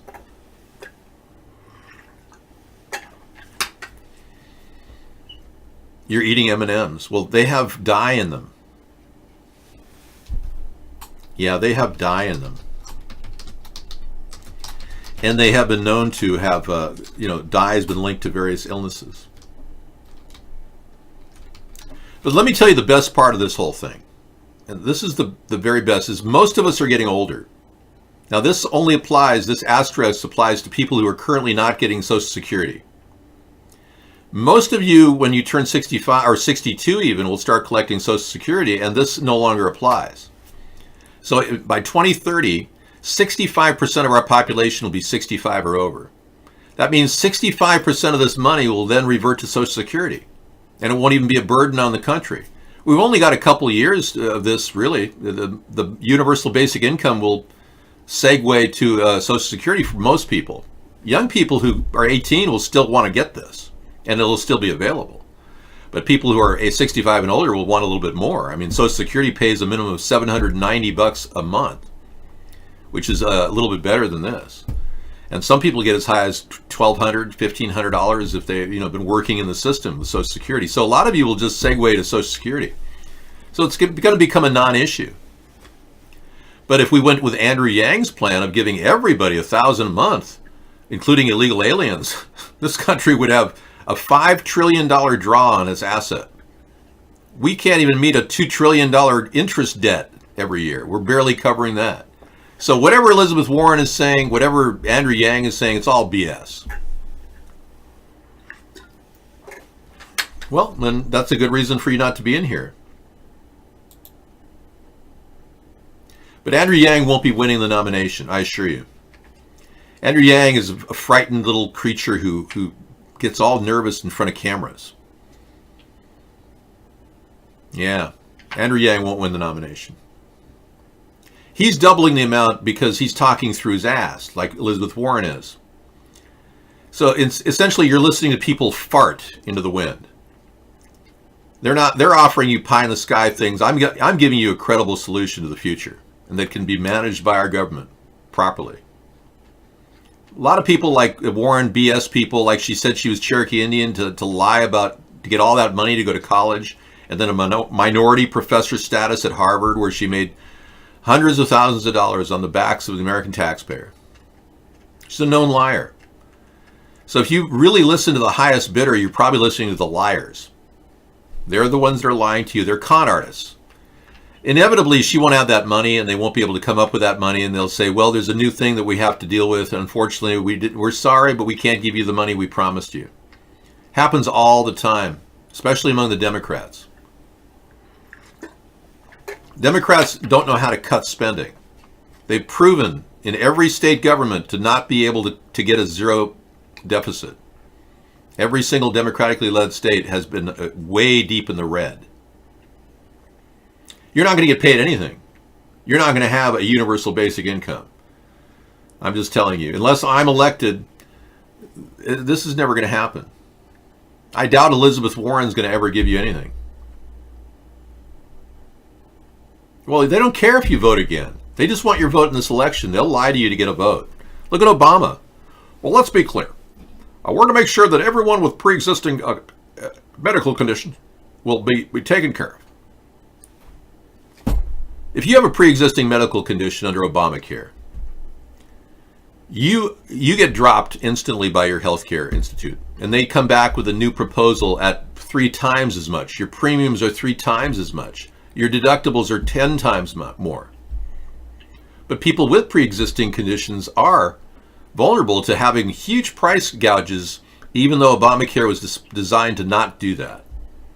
So he promised you that, but he didn't. If you're a person who's in a wheelchair and suffering from numerous ailments, you're going to be paying way more for your premiums under Obamacare.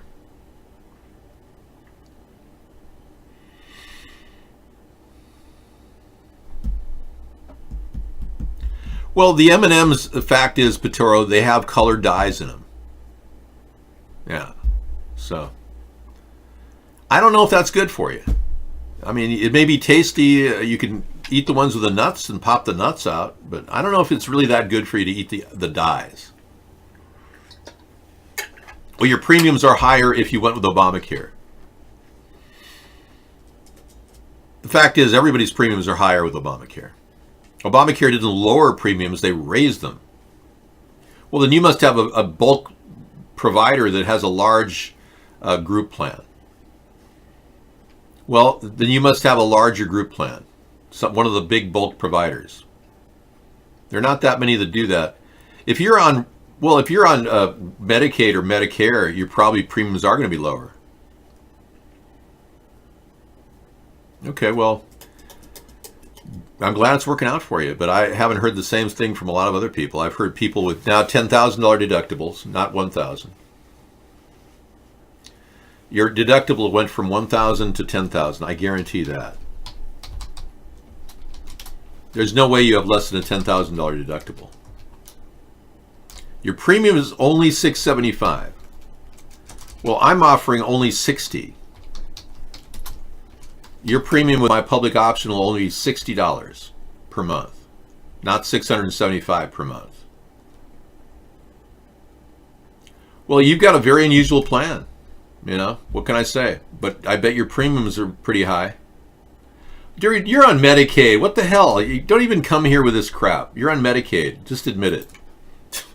He's comparing Obamacare's Medicaid program to an insurance plan. Yes, you are.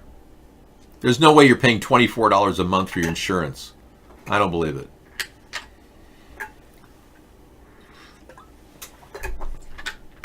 You're getting a tax credit of $292 a month. Exactly. You're so poor, you're on Medicaid. Don't kid yourself. Medicaid has got a provider for you with a name, a company name, but it's all Medicaid. God, I just can't believe I'm having a conversation with this guy. Whatever.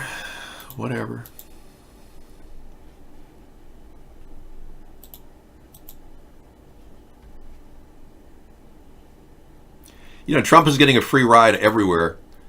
Free press, nothing but free ride. All the people who support him who simply want him to lie and get away with it. But he's now turning on the one group that supports him. Thanks for sharing. Thanks for sharing your insurance benefits, but I don't necessarily think it's happening for most people. It's strange. The room only has like 6 people in there. I swear we were hit pretty hard over there at iBlog.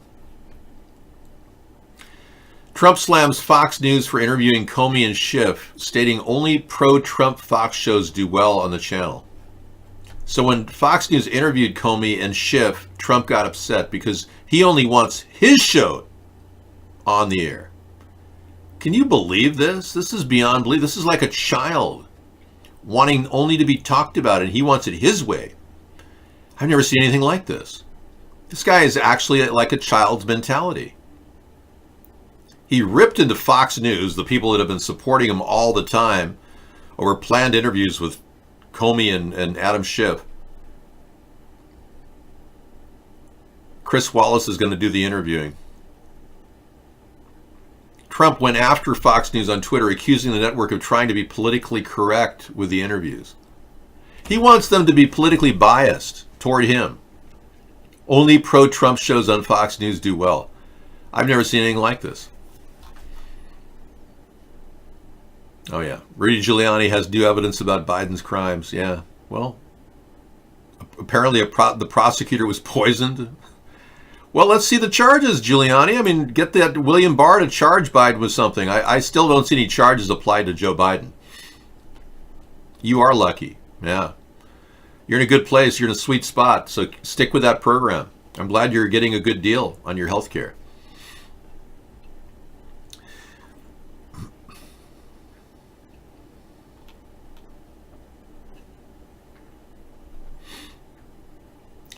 Okay, if Trump is going to be ousted from office through impeachment, it's going to require a very unlikely conviction in the Senate.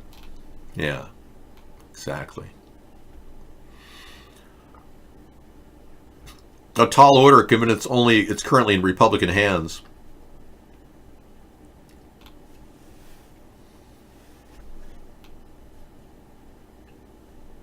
The House is widely expected to pass those 2 articles of impeachment. But the Republicans will likely hold the line. But impeaching a president doesn't immediately result in their exit from the White House. No. It then goes to the Senate. But Charles Schumer wants it to go another way. And GOP senators are working directly with Trump to cover him. In fact, Mitch McConnell says he'll do whatever he can to help to work with Trump to resolve this. Mitch McConnell is not objective. He's basically working for Trump. Oh, did I turn off the stove? I think I did. Probably. I think you did. I did. I turned it off. Sorry, I looked up. I was writing a Christmas letter. Oh, okay. And then dear family and friends, this is what's been happening with me the last couple of years. Good. And then next thing I know, I'm on the end of page 2, and I look up and it's 8:44, and I'm like, oh, where'd the time go? I know. Writing is really kind of fun. Time can fly. So the Republican senators already signaled that they made up their mind on the impeachment. But I still argue that if they can get 3 Republicans to go for new rules that say secret ballots in order, all they need is 3 Republicans to switch to get a simple majority, and they would have enough to get a secret ballot and if they had a secret ballot, there's a very strong likelihood that some Republicans will just say, I'm tired of this Trump disaster. You love owning Visa stock with credit card debt at an all-time high.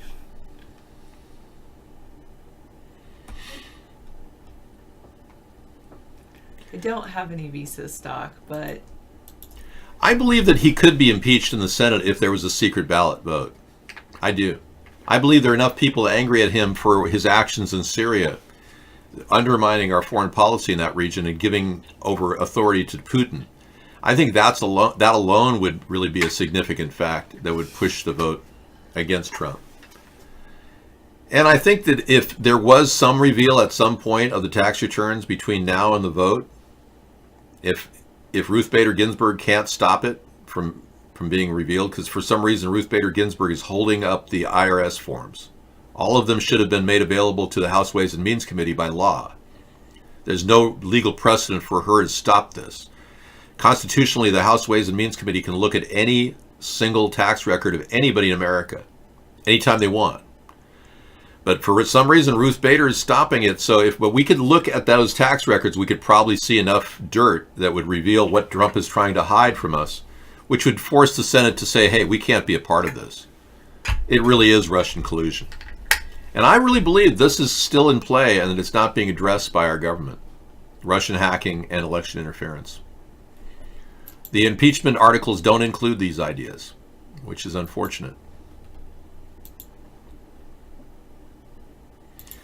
And I showed everybody the document of redacted things, that 448 pages. We still don't know what the 9% redacted was about. Seriously. We still have no knowledge of what was in the blacked out areas of the report. But what we do know is that the blacked out areas were mostly on Russian hacking and election interference. Wow. That's why I put it out there as a reason to talk about. Yeah. Because we still haven't heard from Congress what those 9% redacted documents were. We still don't even know the real picture. When William Barr decided to make Donald Trump guiltless of everything, it was completely opposite to what Mueller had said. Mueller never, ever basically relinquished Donald Trump from the charges. He, in fact, said he couldn't exonerate Trump. He couldn't get him off. He said that Trump has done things that would be considered illegal. So I don't eat any chili dogs. I've never had hot dogs. Except way, way back, I've had a few hot dogs. I used to cook some meals with hot dogs, but I don't have them now.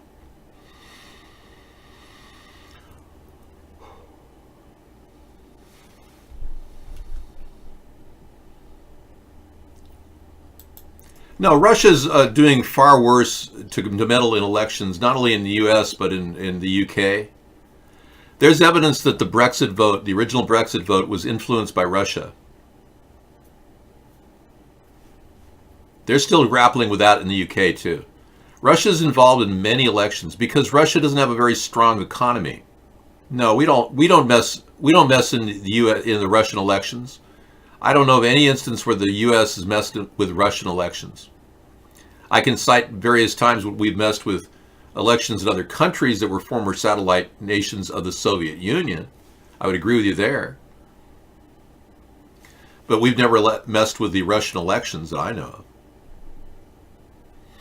But this Russian involvement is very innocuous, and it's going on and on. It's not going to stop unless we stop it.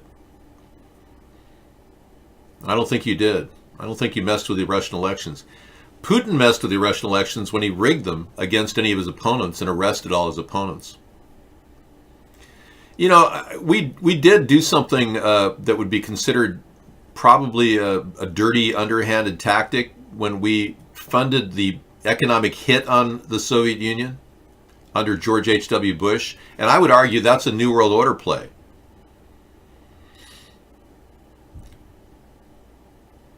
Well, I'm sure this is going on, but what I'm trying to get to is the fact that Russia is trying to meddle in every election in the U.S.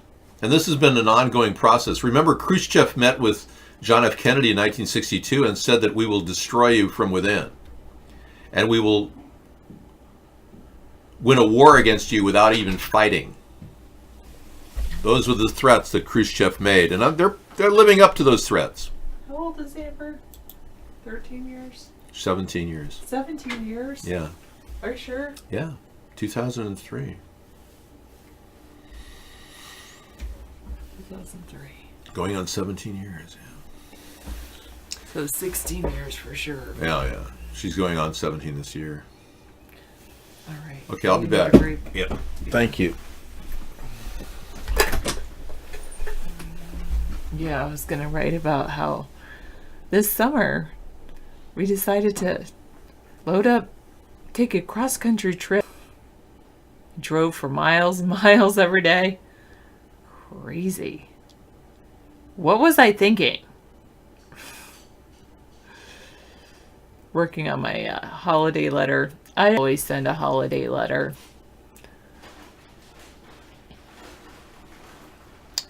Bragging about my life.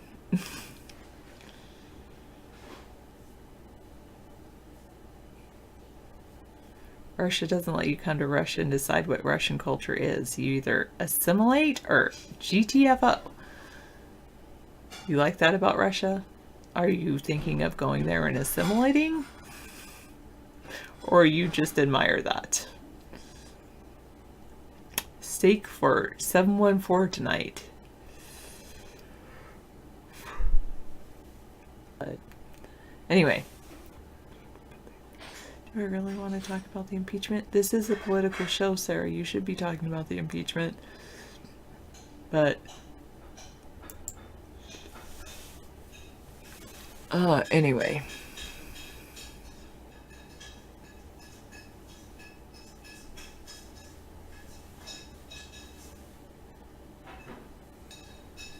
You're saying things about Russian culture. I don't know much about Russian culture. I know vodka and borscht and bundling up, because some beautiful architecture though.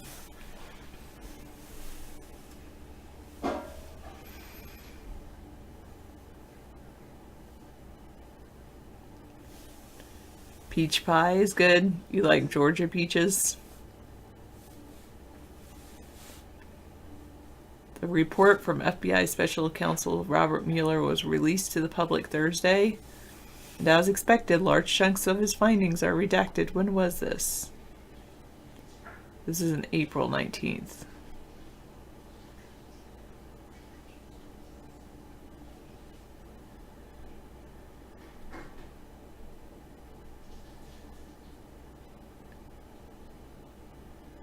Mueller's team has indicted or received guilty pleas from 34 people and 3 companies, including 6 former Trump advisors. 5 of the 6 Trump advisors have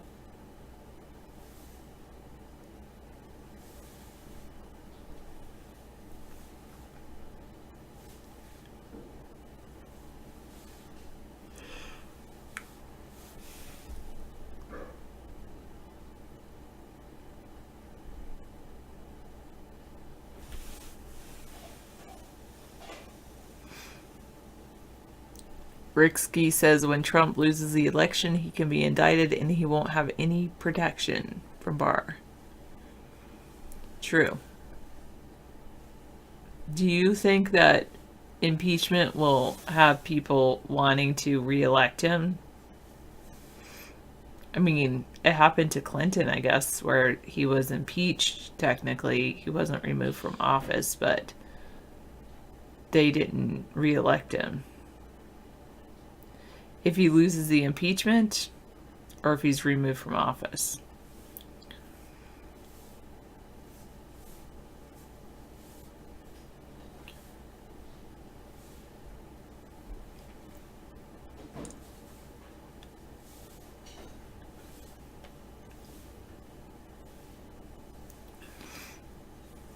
There you have it. 50% in Fox Bowls. Wow.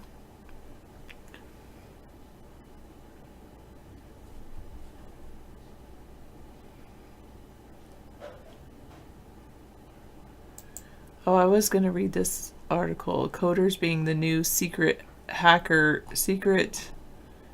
are the new superheroes of natural disasters. A new documentary, Code and Response, reminds viewers that 2018 was one of the worst years on record for natural disasters, taxing governments, straining relief organizations, and overwhelming communities attempting to rebuild. It reveals a new, surprising type of disaster responders, coders. This is pretty interesting. Hero Coders, the film produced by IBM and directed by Austin Peck, centers on the increasing incidence of the devastation of natural disasters and a cadre of coders who dedicated their attentions and tech talent to help facilitate and expedite the responders' response to natural disasters. The social activist developers serve as a frontline defense against some of the society at large greatest dangers. A relentless villain, the impact of climate change has not only brought more natural disasters to the world, it's increased the frequency. So far, water hasn't turned into blood, no locusts or frogs or boils or darkness. Still, the world has been experiencing natural disasters of biblical plague proportions, earthquakes, floods, tsunamis, fires, and perhaps worse, the tragedy that each of these natural disasters brings.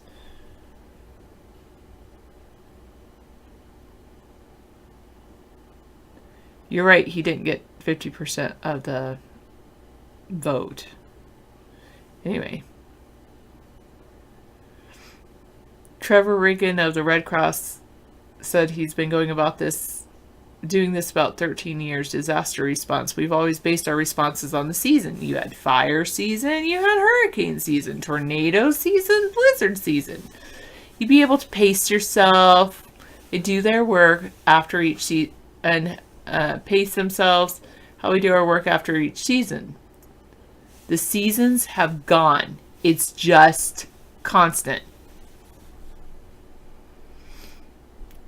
So they're rolling from one huge disaster to the next, whereas before they would see about a 5-year gap between large events.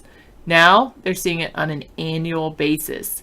We're seeing 3 to 5 large events. They're seeing 3 to 5 really complex events. Hurricane Harvey, Maria in Puerto Rico, the wildfires up in Northern California.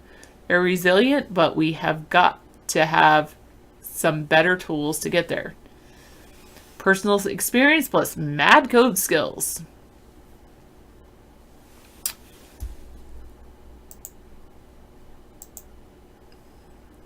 Daniel Crook, Chief Technology Officer, IBM Code and Response, said the developers created applications in response to a personal experience with a natural disaster. Having experienced an event helps developers create powerful solutions by literally putting themselves in the shoes of the intended end user of their technology.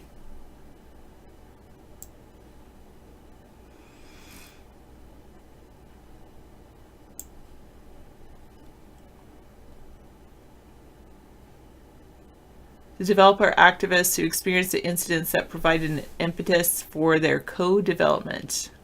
Here's all their names.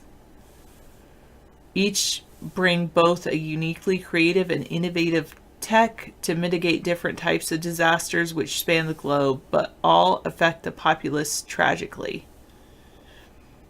Open source assistance.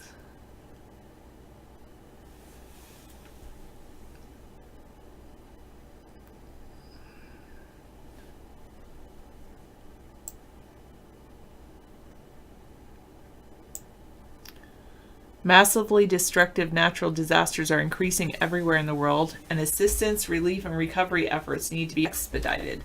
The codes these developers created do each and more. Code and Response is not only a documentary highlighting information about developing code, but also an open source movement. The open source technology-based solutions were created to save lives, assist responders, and facilitate recovery efforts. From hackathon to applicable innovation.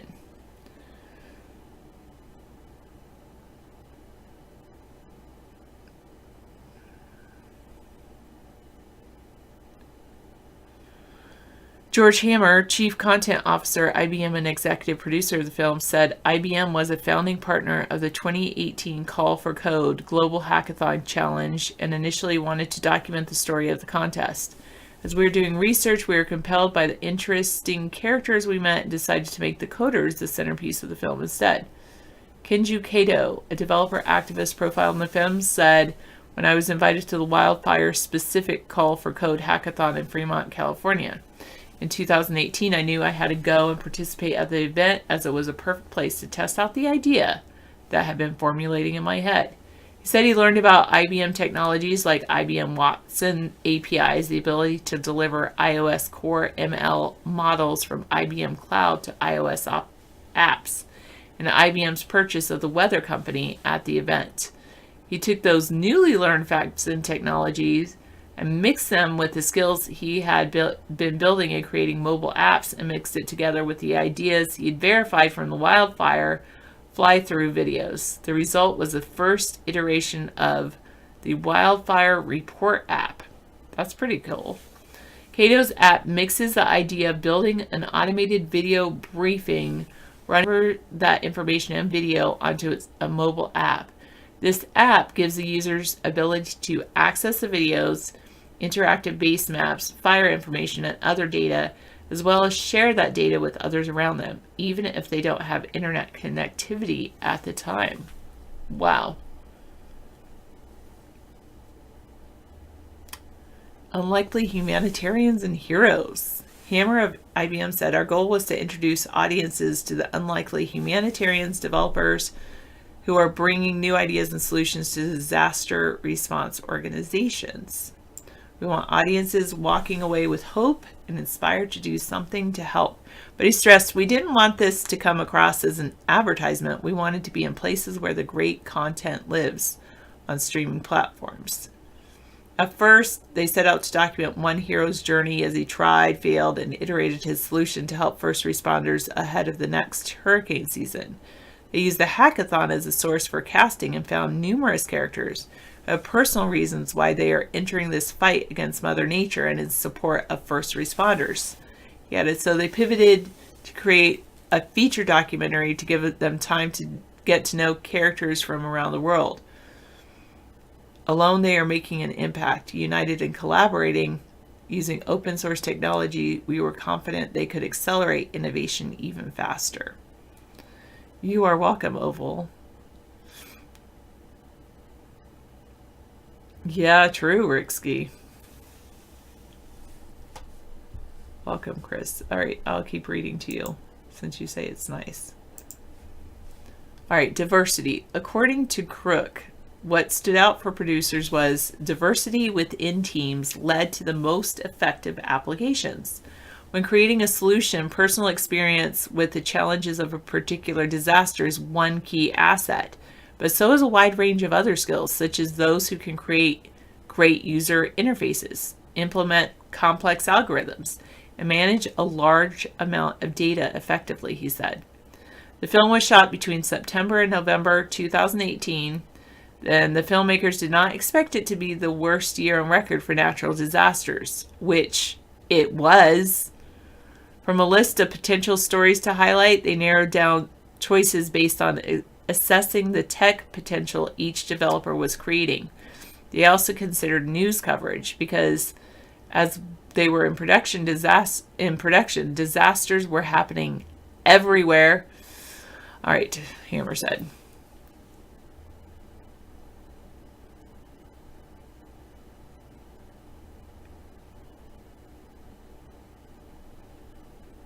Similarities and not. Regarding the tech between communities, Crick said, we did see common patterns for solution emerge. For example, using blockchain to track contributions from donor to recipient, with each team adding their own unique twist on the concept. We've also seen the growth of chatbots that go beyond simple conversational interactions into deeper machine learning integrations that help them improve as they are used. Wow. Overall, he added, we're also happy to see that teams took a design thinking approach to the development of their applications, meaning that they deeply understood the needs of their intended end users in their community, rather than just throwing technology at a problem. Drone Aid. Another profile developer, Pedro Cruz, said that his tech, Drone Aid, was born at the Call for Code 2018 Puerto Rico hackathon. It was based on his experience living through the aftermath of Hurricane Maria. Since there was no cell signal in various communities, residents tried to signal helicopters and planes by drawing SOS on roofs or houses or the roads. Cruz said he was frustrated to see so many forgotten people signaling for help that were promised relief by the government and NGOs, and they never received anything. So he asked himself if it was possible for drones to recognize these SOS messages using AI and plot the location of the people on a map, so first responders can quickly know where the most help was needed after disaster. Wow. Cato's Wildfire app also features a map that can be used both on and offline for first responders. It's pretty powerful stuff. I thought if there was a way to standardize the SOS with a symbol, it could be easier to read and work across languages, and thus Drone Aid symbol language was born, Cruz said.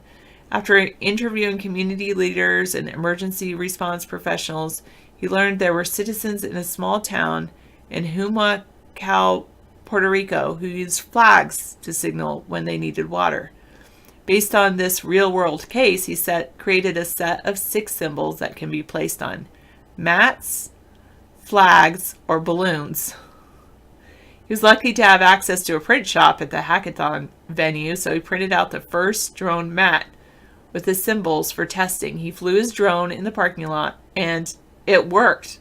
He ended up receiving first prize at the Puerto Rico hackathon. He's now developing Drone Aid as an open source project within IBM's Code and Response initiative.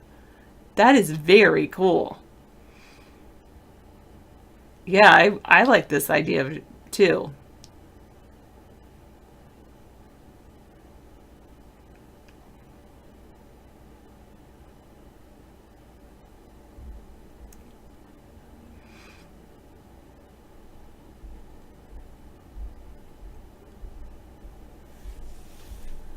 Always room for improvement. Crook, who said, no one solution eliminates the risks today, and that there's always room for improvement, noted. The impact of natural disasters is growing, both in terms of sheer power as well as in cost to people and property. Even if it wasn't growing, however, these disasters would always represent a threat that needs to be mitigated. So there will always be a need for new solutions to reduce their impact. His hope for the solutions is that they are adopted and adapted around the world through the open source community. What has been developed for hurricanes in Puerto Rico, for example, might also represent a good solution to typhoons in Africa and India, as well as cyclones in the Philippines and Oceania.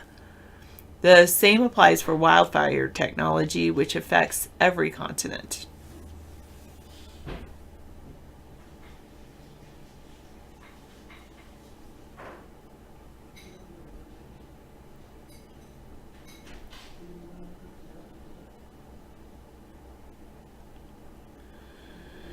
New movement. Code and Response has sparked a new movement. IBM's new $25 million 4-year deployment initiative to build, fortify, test, and implement solutions, including those at coding challenges such as Call for Code.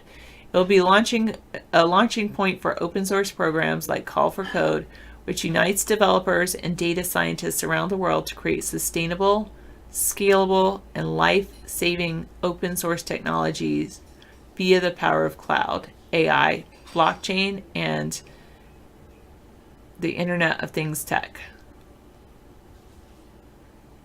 Oak Island, do you mean that place off of Canada? Code and Response is a commitment to action between IBM and Clinton Global Initiative University. It was announced in January 2019 at the third Clinton Global Initiative Action Network on post-disaster recovery in Puerto Rico. Yes, I've heard that. They've been looking for long-lost treasures on Oak Island for years. No, I don't think they will find anything, because I think the people who created the long-lost treasures have created traps, so when someone goes looking for the treasures, it will actually bury them deeper.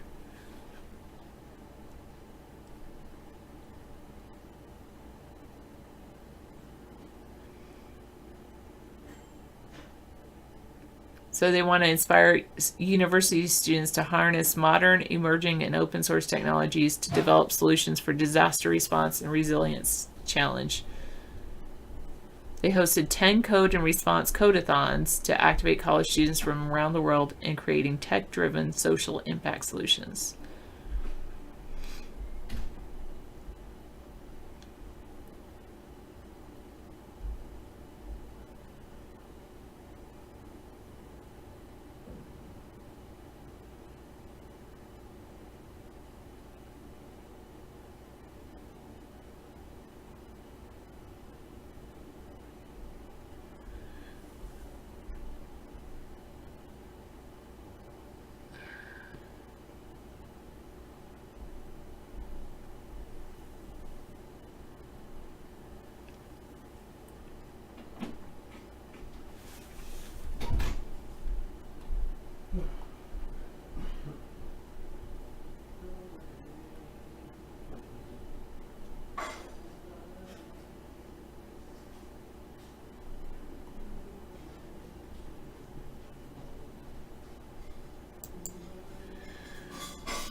Technology skills are increasingly valuable even for students who don't intend to become professional software developers. For computer science students, putting the end user first and empathizing with how they hope to use technology to solve their problems, particularly those that represent a danger to their health and well-being, will help them understand how to build high quality and well-designed software. Cato had this to offer other aspirational social activists. Being open to new ideas and concepts and stepping outside your comfort zone to learn new technology will serve you better than building a tech solution based solely on what you know. Okay. Well, I'm ready. All right. So what you were learning about? I was learning they create. I want to watch the show. IBM created. It's called. They did a hackathon. Well, they created a documentary, and they followed coders that were coding to create the solutions for. It's called Code and Response, and it's they're creating code to try to address problems with natural disasters. So one guy in Puerto Rico, for instance, he was like, he saw all of these houses after Hurricane Maria that had put SOS on their rooftops, and nobody came to get them. Nobody helped them. Okay. And so what he wants is, he designed a thing that can be put on like a mat, so anybody can put the mat on their rooftop, and then a drone can see the mat, and it would say, "Oh, there's somebody that needs help." Cool. And it would map it, and that's a response to a bigger problem. No one saw the SOS signs. Apparently, the people who fly helicopters don't have eyes. Yeah, people that fly helicopters don't have vision. So a lot of them are blind. They can't see the SOS signs. Or, it just didn't stand out if you write SOS in black on a gray background. It'd be better if it was like really, really bright. But that's a good way of mashing up. But if it had he heard some people did flags to wave helicopters down, and he's like, well, if I could put some kind of code that the drones could read. Like a QWERTY code. Yeah, something like that. That's cool. Well, I don't know if it's whatever maybe an QR code or something, but I don't know if it's that. But it's pretty cool. Yeah, a QR code. It'd be kind of cool to be able to help people in times of need, like get them supplies. Wouldn't it be great if we had regional supplies of food and water that we could drop on people, literally standing out there waiting? Help me, please. Yeah, that'd be great. 3 cheers for that. I was listening to this song, You're an Angel. You're an angel in my eyes. Yeah, I'm not sure if anything's popping up here. I've got a lot of things. Yeah, I've got a lot of things to clear up in my library. You're an angel in my eyes. You're an angel. It's not about golden showers or anything like that. No. It is creepy to think that you'd think that, Johnny. But that makes you a creep, doesn't it? When you yourself find it creepy that you're thinking that. The very fact that your mind went there, Johnny, implies that you've been doing too much daily porn. You've reached your quota, man. You should go to Porn Addicts Anonymous. Pa. Have you ever been to a Porn Addicts Anonymous meeting? I haven't. I just made that up. I doubt anyone would really recognize that they have an addiction. I doubt there's even a 12-step plan that wouldn't involve masturbation. All right. Working through your grievances with yourself. Learning to love your hand again. So Scissorfight put together a really good video of his chemtrails over his house in Orange County. It's just amazing, all the video he has here. How dare you?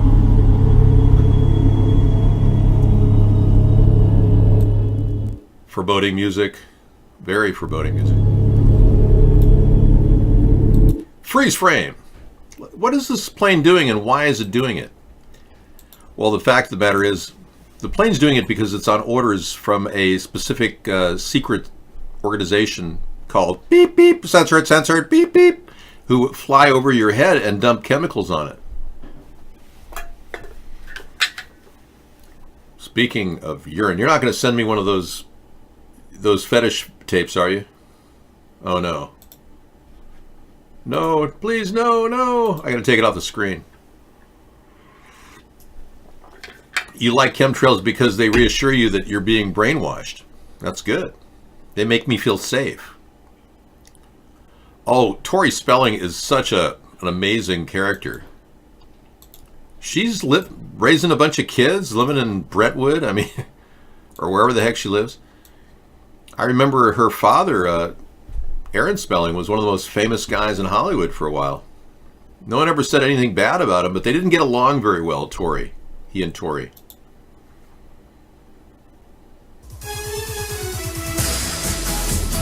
Trending. Tori Spelling reveals she has a drunk alter ego named Terry who likes to, well, we'll let Tori tell you. Oh my god, my husband is in the green room laughing really hard. Okay, you know how you have, what is it, Chloe Money? Yep. Okay, I have Terry. Terry. Territory. Yep. When Terry comes to visit, she is cray-cray, and one of her things is she likes to pee, and she pees like. Okay. Now I think I've heard enough. Okay, alter egos wanting to pee more than normal. Yeah. Her face is growing, and it's plastic surgery's done her amazing work. Did you see Tori Spelling when she was younger? Yeah, she's looking pretty. I think even Tori would say, I'm cray-cray.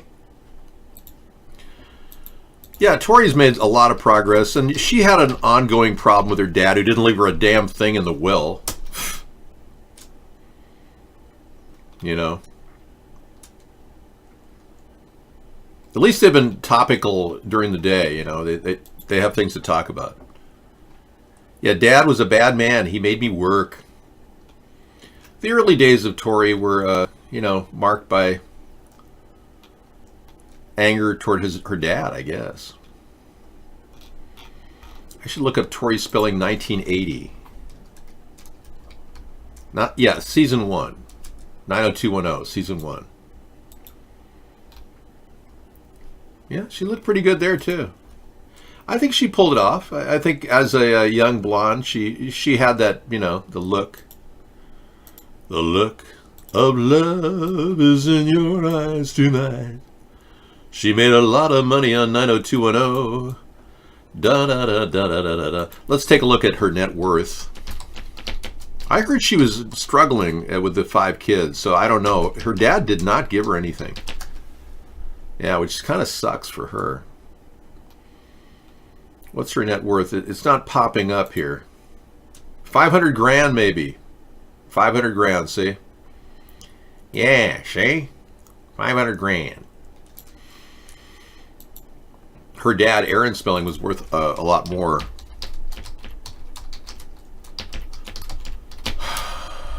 Yeah, he had $600 million. So can you imagine what she's got to go through in life? Raising these kids, wondering why she doesn't have more resources to draw from her dad's $600 million. I would feel very resentful if I were her. So having to create a new cray-cray personality named Terry that liked to pee, she's working through her problems, She's probably in a psychotherapy course dealing with her issues, Who knows? Maybe that's her way of expressing herself, Well, she's not that rich, ticking time bags. I'm saying she's had a tough life. Let's not kid yourself. Or rather, you kid yourself. I won't kid myself. But her dad, Aaron, was just not very happy toward her toward the end of his life. And he didn't really, want to give her that extra money that I imagine a lot of her family members just are grossly wealthy. And she's still raising her 3 kids or 4 kids and doing a pretty good job as a stay-at-home mom, But yeah, any work she can get. I actually respect Tori Spelling. Yeah, I do. I think she's I've met a lot of people on the backside of Hollywood. You might say I was immersed in it when I was young. And I can tell you that a lot of these people aren't who you think they are. I mean, my father, he knew Rosemary Clooney, George Clooney's mom. We were Hollywood family. We knew these people, It's not like we didn't know these people. I just think that there's a dark side to the Hollywood legends. Every one of them has like a backside. Did you know that that Barbara Streisand and her husband, Brolin, has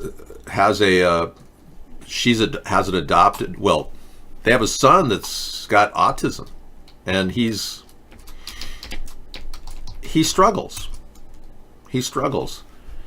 They're a couple that deals with a tragedy of having a son who's trying to get through life, riding buses, eating too much. And James Brolin, you know, he's a good-looking guy, and Barbara, she's a wonderful, you know, entertainer, and they've got their personal story. Yeah. You don't know about these people because they don't talk about their personal side. Probably know that Kirk Douglas is still alive, and his son Michael battled against cancer. We know that. But did you know that Kirk Douglas's grandson is incredibly screwed up and has been in and out of jail, and the family's had to deal with all kinds of things regarding that? Yeah. So I think he's out now.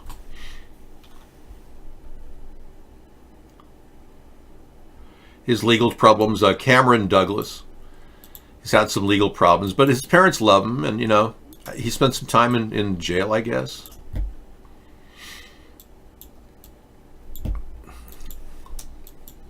Yeah. Ryan O'Neal's family and Farrah Fawcett, what a disaster that turned out to be. Ryan O'Neal inherited most of Farrah Fawcett's money, and a lot of their children got cut out of the whole deal. So there's been a lot of, there's a lot of bad sorrow stories in and around the Beverly Hills Hollywood scene. So it's not all, magic and sunshine. That's all I was saying. Everyone thinks, oh, Hollywood is just so wonderful. No, it's actually a pretty screwed up life. Robin Williams, for instance, now he's dead. He didn't seem that depressed when he was living, but he was apparently suffering from this terrible disease, or was he? Did he really die as a result of suicide? I don't think so. So the truth is, we don't know the truth about a lot of these people that have died. We don't know the truth about the inside stories of what their lives are like either. I'll bet we're all in for kind of like a wake-up call if we were to look deep into the underside, the underbelly of the stardom thing. I think all of us would be shocked. I knew a guy who was the son of Dean Martin, and his life was short. He's dead. He died 3 years ago, 2016. Ricky Martin, 62 years old. He died of a heart attack. And it wasn't exactly perfect for him. I don't know what the story is that happened to him. And then look at the Gettys. Andrew Getty had a terrible situation where he bled out through the rectum. He was worth over $3 billion, the inheritor of the entire Getty fortune, and he bled out through the rectum. I mean, how does somebody do that? Don't you go to a doctor when you realize you're crapping blood? So all these things are just, Trail of Tears, but was that a case where he was killed? He was having an argument with his wife at the time, or actually he was in a divorce proceeding with his wife, and he had a restraining order against him when he died of bleeding out of the rectum. You'd think he'd get to a hospital. Anyways, I don't want to talk about Hollywood tonight. I'd rather talk about the impending impeachment in the House and the virtual extinguishing of the entire story by the Senate. Because I think they're going to just turn the extinguishers on and just shut it down. Yeah, Andrew Getty bled through the rectum. I have a photograph of him pre-mortem as opposed to post-mortem. I know, it's pretty tragic.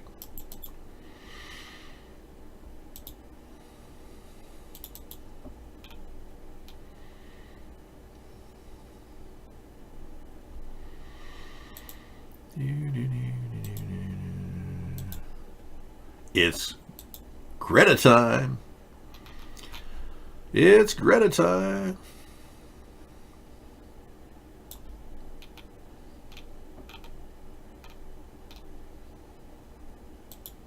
Yeah, we have one picture here. This is one of the last photographs we have of Andrew Getty before he died. But very wealthy, $3 billion. He couldn't get a doctor. It's just so weird. And that the government, the police never really investigated it as a murder. But since we're doing Truth Tuesday, I don't mind going down these roads of questioning whether they're murders or not. But he was kind of a fun guy, you know. I think that Hollywood life probably got to him. But he was in the middle of a divorce. And he had a restraining order against his wife, who, by the way, collected the entire inheritance. It's kind of strange that she was getting divorced and collected the entire inheritance, and he bled out at the rectum. Rectum had killed him. So she inherited the fortune, and I imagine the people in Beverly Hills were, the police were probably, open to a few possible payoffs. You never know. I mean, I'd have to research this to know for sure. And let's not forget, Andrew, well, there's countless people actually that have died recently and have been, strangely dead from suicide. Kate Spade. Yeah, it's a lot of blood. She was David Spade of Saturday Night Live fame's sister-in-law, married to Andy Spade, his brother. And Kate Spade had a fashion line of New York purses that still exist today, and they still make money. But wow, when Andy Spade, her husband, had a mouse mask on the day after she died, everyone was wondering, what's this about? Now, Kate Spade died of being strangulated by a red scarf, and that's Andy Spade, her husband, in traffic, walking around on the street with a mouse mask on. No one can explain why. And the mouse mask is from the movie The Rescuers, and The Rescuers is about human trafficking. Well, it turns out that Kate Spade was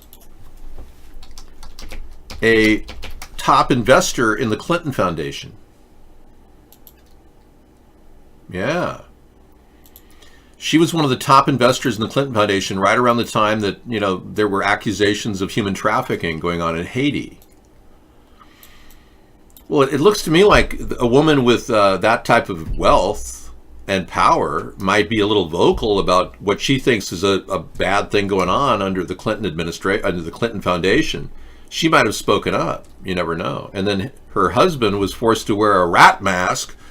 If he didn't, they'd probably get rid of him too. That's just a theory. And then there's the Anthony Bourdain truth issue. Anthony Bourdain was found as what they're claiming is suicide, like Robin Williams. But the strange thing about Andrew, he was actually bucking up against Harvey Weinstein and the Clintons, and wrote about that in a tweet before he died. Nope. Never used a screwdriver to start an engine, no. So he was writing a series of statements on Twitter that people, the HRC operatives, were bothering him, were hassling him. Hillary Rodham Clinton operatives were hassling him right before he died. Now here's the kicker. His net worth before he died was $14 million. And right after he died, his net worth was $1.5 million. That's just a really bizarre statistic. HRC ops were harassing him. That's what he said. Yeah. So I think that there's something to this story that probably needs to be investigated. But there's all these stories, one after another, of people that have suicided that just don't look like they were suicides.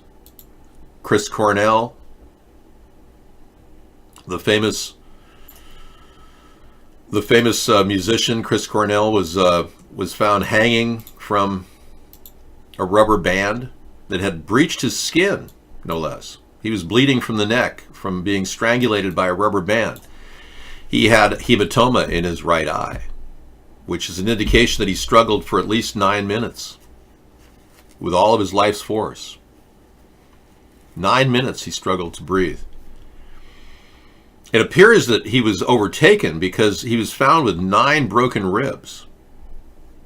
Now, you can't get 9 broken ribs just trying to revive somebody with CPR. Maybe 1 or 2 broken ribs, but most likely near the heart, not 9 broken ribs. So he fought hard to stay alive. What was he doing prior to his death? Looks like he was investigating human trafficking. There's a thread there connecting all of these things. Kate Spade, Anthony Bourdain, Harvey Weinstein, human trafficking, sex crimes, Chris Cornell, and then his buddy Chester Bennington a month later dies of the same thing and was seen on camera having a good time. George Soros has rallies going on over the country. Well, people pay a lot of money. George Soros wants to pay for democracy. Let him. Who cares? Our government should have had some means to stop that by now. But hey, they're going to do what they're going to do, right? Occupy will occupy. But Chester Bennington had a beautiful family of 7 kids. Also another major musician, just like Chris Cornell, the Soundgarden leader. Linkin Park's song leader was Chester Bennington. These are the people that would be singing songs right now about our country. These are the people that would be leading concerts about peace and solving the world's problems, but instead they're dead. They have an interesting link there because Chester Bennington worshiped Chris Cornell, and he had all these beautiful kids. They just moved into a brand new house in Palos Verdes, California. They both loved his music. Right. And then Chris Cornell allegedly does the same thing, hangs himself with a rope. I don't believe any of this. Turns out Chester Bennington had a father who was the real father, who he found this out at 9 years old. Chester Bennington's father, real father, he alleged, and I can't really prove this, but it looks pretty much like a match. His real father is John Podesta, also connected to the word human trafficking through the Pizzagate story. Allegations of human trafficking. Chester Bennington might have been looking into his father, who, by the way, he said molested him when he was a kid at 9 years old. Are you beginning to see the picture? I'm not done yet. And then there's the human trafficking Clinton connection to all of this. The Shermans, largest generic pharmaceutical group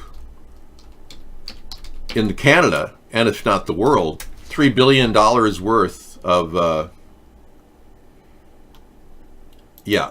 of potential profit. They were both big supporters and donators to the Clinton Foundation as well. And there's an unsolved murder right here. The Shermans were both found hanging from their swimming pool. An unusual billionaire couple found hanging from their swimming pool, somehow dangling from a diving board or something.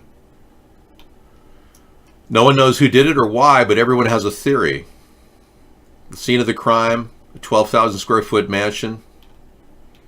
Barry Sherman and his wife Honey, he was 75, she was 70, had lived there for more than 2 decades, but were preparing to build a house closer to the center of the city. The Shermans weren't supposed to be home that day. It was mid-morning and a housekeeper was doing her semi-weekly cleaning while another woman watered the plants. The tour took in a hexagonal entrance foyer with its chandelier, black basement, a lap pool and a hot tub in the basement. Side by side on the floor, their necks set with a crown of frizzy, thinning gray hair, was seated, legs extended forward and crossed neatly at the ankles. Honey, who had a blonde bob and athletic frame, was slumped on her side and appeared to have been struck on her face. Their arms were drawn back, held in place by coats pulled down below their shoulders. Both were faced away from the water and fully clothed, so it happened quickly. One of the belts seemed to have been taken from Barry's trousers. It was impossible to tell how long they'd been dead. Yeah, so there they are. Big Clinton Foundation donors. Maybe they were saying something about, what was going on. Maybe they were raising objection to the Clinton Foundation and the Haitian money. Yeah. Maybe they were the ones that were targeted for that reason. I don't know. Everyone knows there's a Clinton body count out there of over 150 people that knew all kinds of pertinent data about the Clintons that now are all dead. One of them, one of the biggest, was James McDougal.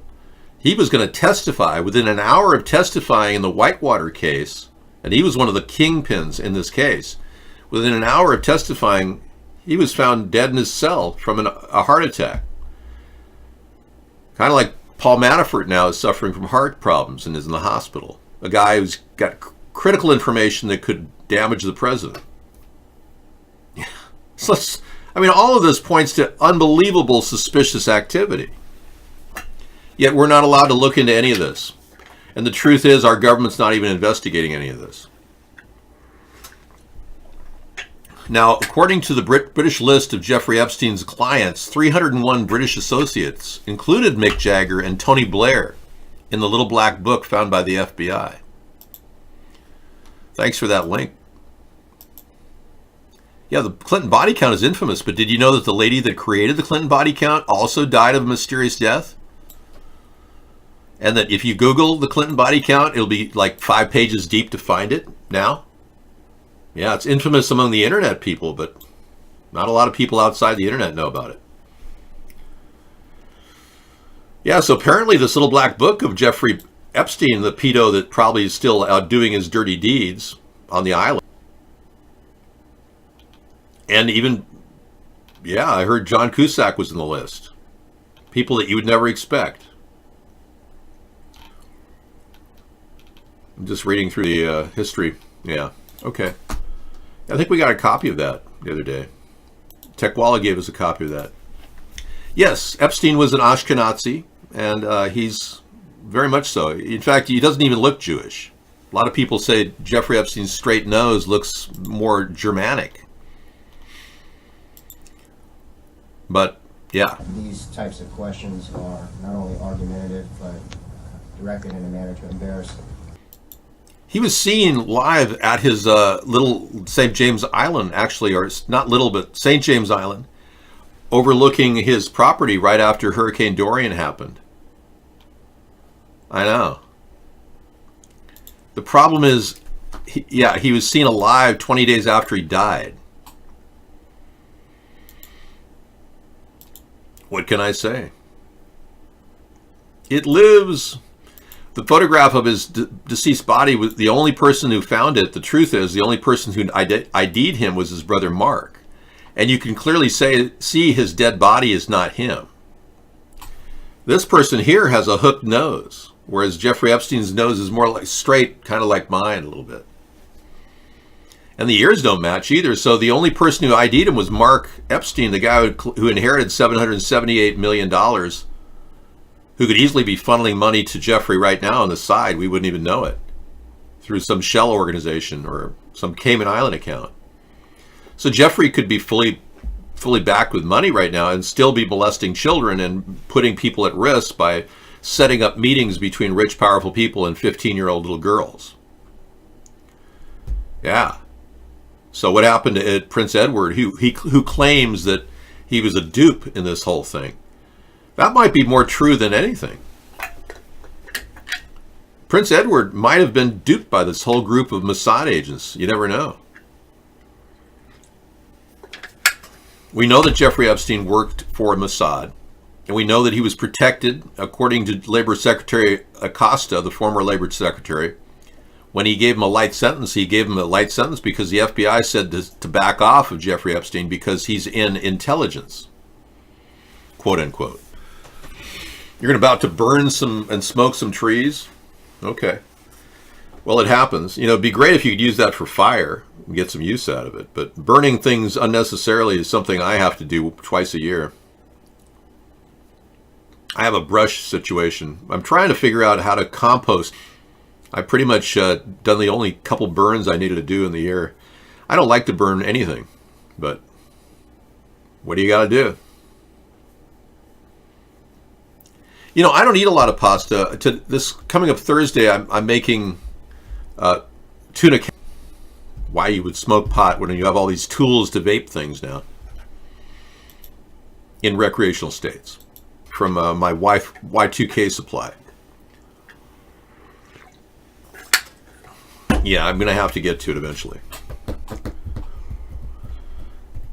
I've got capers, yeah. I just don't know if I want to put capers in a casserole. I might want to use mackerel. I've got mackerel instead of tuna. Make a mackerel casserole. Macaroni. I'm going to make some macaroni. Really? Be careful. I can spot the mercury. I pull it out and put it in my thermometer whenever I find it. I can definitely spot the mercury. So yeah, I think we're onto something there.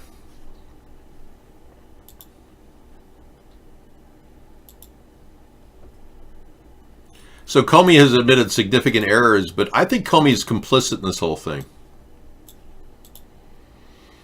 With Chris Wallace the other day, just looking at what he said, the guy's obviously not taking full responsibility for what happened under his watch. He's saying he's responsible, but obviously he's the top guy. It all happened on his team. And if I could just make one comment too. So this is the former FBI director, and he goes to this big interview on Fox News Sunday in a brown sports jacket, brown shirt, no tie. What does that mean? I don't know, but I wish...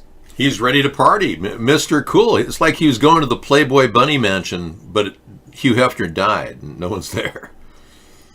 I'm here for the bunnies. Dude, you're like 20 years too late. Yes, mackerel is a small, oily ocean fish that's a high in heart-healthy omega-3 fatty acids and low in mercury. Thank you, Oval.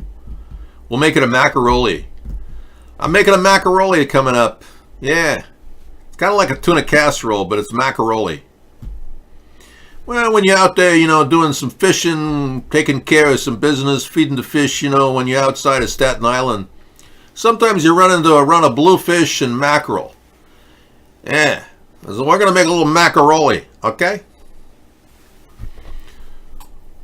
The bigger predator, longer living fish have the most mercury. Good point.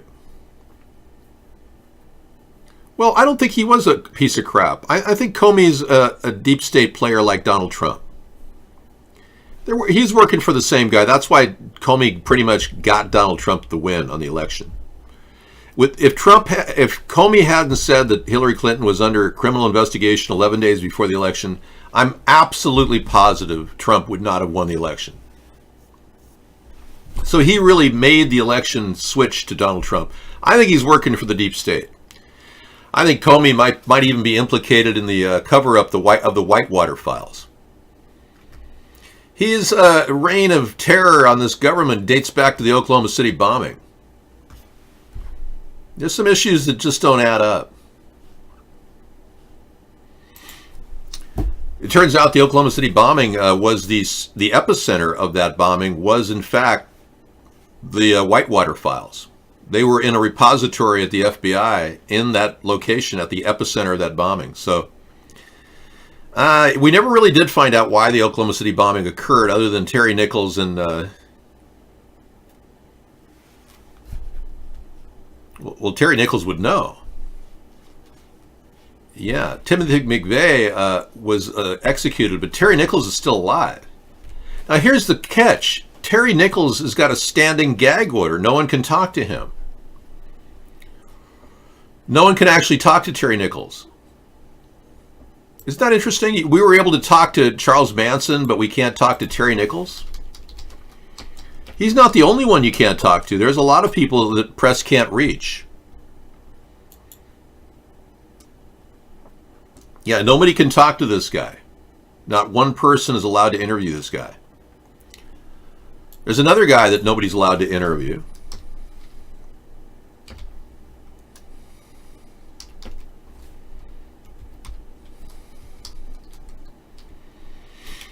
And that's Dzhokhar Tsarnaev. This young man. He's in a jail cell. He just had an appeals hearing last week, and he's in a jail cell waiting execution in, I think it's Connecticut or Massachusetts, Boston, Massachusetts. I think he was extradited to another location because it was a federal crime. But he's awaiting execution, and his appeal is still being adjudicated right now. They claim that the jury didn't really get a proper review. Judy Clark didn't even check to see if any of the jurors had been implicated, had been prejudiced. So the appeal may actually go through with him. I don't know, but nobody can talk to him either. So you can't talk to these people. Why not? And no one can talk to the Unabomber. Nobody's allowed to interview him. He's in a secret cell. Nobody can talk to him. So he's not allowed to talk to anyone. None of these people are allowed to talk to anybody. Why is that? You got to wonder. So you believe the biggest stock market crash is about to come? I sense that too, Gaxo. I do. I sense that very much. You're not the only one who feels that way. A Google algorithm in the suggestions saying that, well, the same exact environment in the stock market occurred in 29 prior to Black Monday.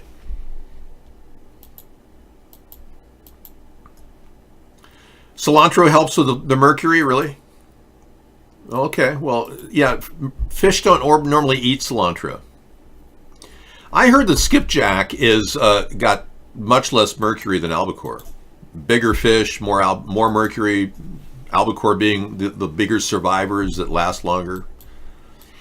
So skipjack is probably better on mercury, but hey, I think most of that tuna fish you have right now in the market is probably got Fukushima radiation in it. Yeah, Jokar was cute. You liked him. Poor guy. The thing about Jokar is he had numerous cases. Numerous parts of his case just don't add up. He was seen with a backpack different than the one that detonated at the Boston Marathon, going into the location and coming out of the location with a backpack on. So how could he be the one who detonated that terrible alleged blast that killed all those people? Well, we have video evidence I'll play later tonight from our archives that shows the truth about the Boston Marathon attack. Yeah. We have photographs of Steven Spielberg at that location. I know that sounds kind of wild, but yeah, wild and crazy kind of stuff. But Steven Spielberg was at that location. I know. I played that before.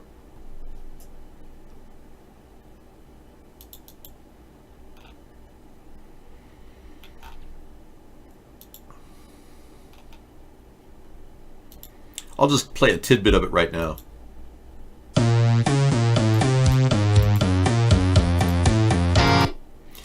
Yeah, look at that. We got numerous photographs of him standing there with all the people in a crowd, and live action photographs of him directing people in the middle of this gathering.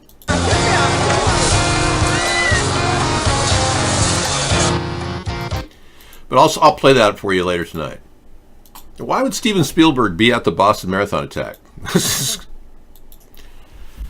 If you're dealing with radiation, there's probably a potassium iodide you could take that will help protect your thyroid, because that's the first thing that would be attacked by the radiation. Yeah. Hardly. No, not everything's fake and no one dies. I'd say 90% of the stuff that we're being led to believe that's real is real. It's really faked. Yeah. 90% of the stuff that we've seen since, what was it, 2007 when these false flags started coming out. You might even go back even earlier to Columbine, but I'm not going to go there. But right around 11 years ago, there was pretty much almost every single thing we've seen has very little blood evidence. Almost every single story that we've seen out there, every shooting, we haven't seen much blood evidence. That's a fact. I'm not making that up. So,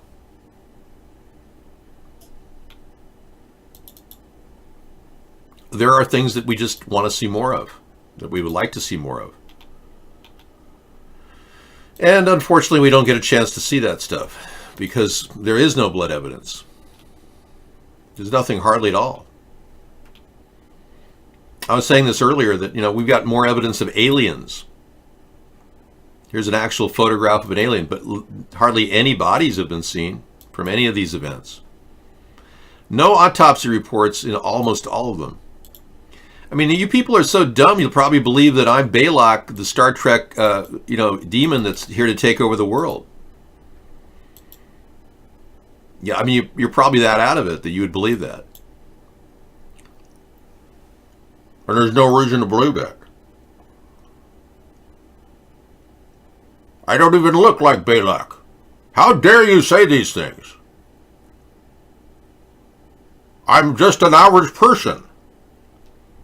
But no, I'm not an alien, nor is this an alien. But you'll believe anything you're shown, obviously, but you're not shown hardly anything, so you believe that too.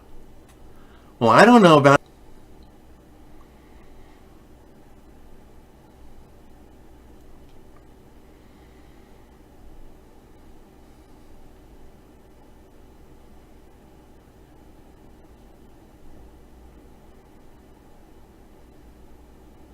Here's a really interesting piece of information. In 1999, when the movie Matrix was coming out, it showed a picture in there of Neo with a specific date on his passport, and the date read September 11th, 2001, the day of the 9/11 attack.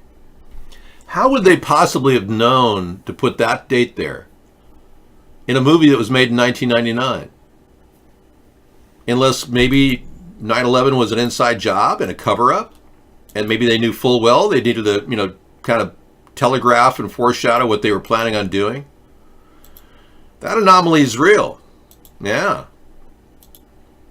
And I'm not here to, keep dragging it on about 9/11, but we haven't really touched on it tonight. And at the beginning of our pre-show, I discussed the fact that we've only seen 15 frames of the attack in the Pentagon. The FBI didn't release 83 other camera angles, which is kind of hard to believe when you think about it. Why would they hold back 83 camera angles, which would show definitively that there wasn't a 767 plane that hit the Pentagon? It actually hit the Office of Naval Intelligence, actually. 127 people died that day. But what really happened was it was a missile. I know. And I played this earlier for you.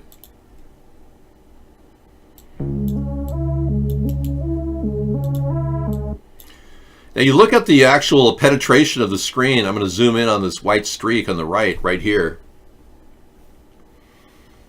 And we'll close with that thought. And we'll play more videos tonight on 9/11. It's part of our 3-hour video segment. But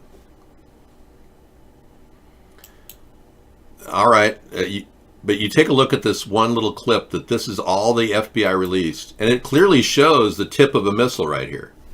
That's not a 767 nose cone. Yeah, the nose cone on a 767 is much more rounded.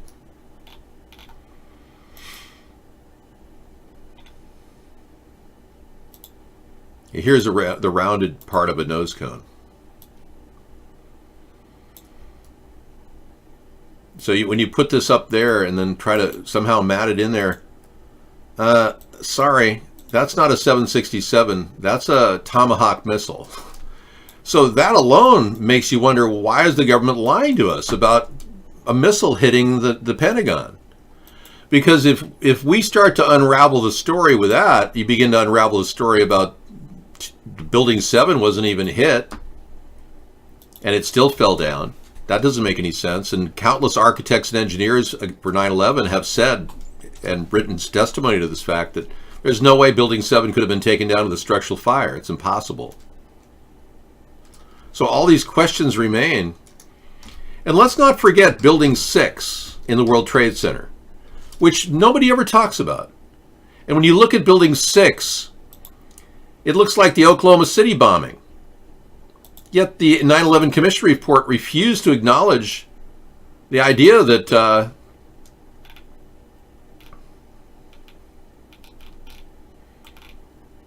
there it is. Look at the middle of the bombing there. Look at this is the middle of Building 6. Yeah. Clearly it was a bomb, and no plane hit Building 6. But they didn't talk about it. It's like, why talk about Building 6? Building 7 just toppled because of structural fire. So the fact is, it looks like a bomb hole. Exactly. Hey, you're getting tiresome over there. We're going to kick you out of the show because we don't take anti-American hatred very kindly. Thank you. And fire doesn't melt steel, Dead Baby Fetus says. Good point. So clearly 9/11 needs a discovery process, a reopening of the investigation into 9/11. But have you seen Trump ask for that? No, he hasn't. You talked about the Pentagon video. You didn't see any plane parts. Yeah.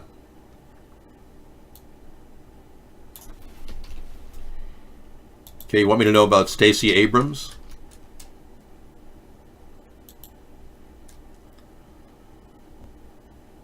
A voting rights group launched by former Georgia state lawmaker Stacey Abrams, gubernatorial candidate, filed an emergency motion. Okay.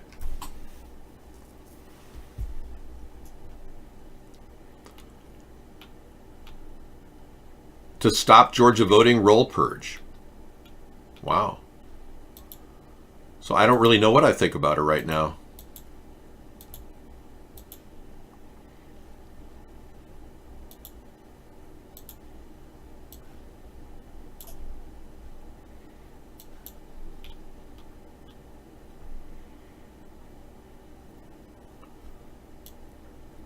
Motion filed just hours before Georgia had planned to wipe up 330,000 voter registrations of inactive voters. She says Georgians should not lose their right to vote simply because they have not expressed the right in recent elections. Georgia practice of removing voters who have declined to participate in recent elections violates the United States Constitution. The Georgia Secretary of State's office had announced in October it would potentially reduce voter rolls by as much as 4%. To purge voters who have not participated in elections in at least 6 years. Voters who have not signed a petition or updated their registrations were sent a letter 4 years ago asking them to respond to remain voters. Huh.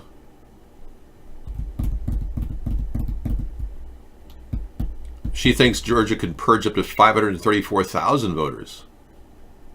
Well, they already did that in 2017. The largest removal of voters in U.S. history. What I'm concerned about is the names of voters that are dead and that are popping up in elections. Thanks for reporting him to the FBI. I hope they help you.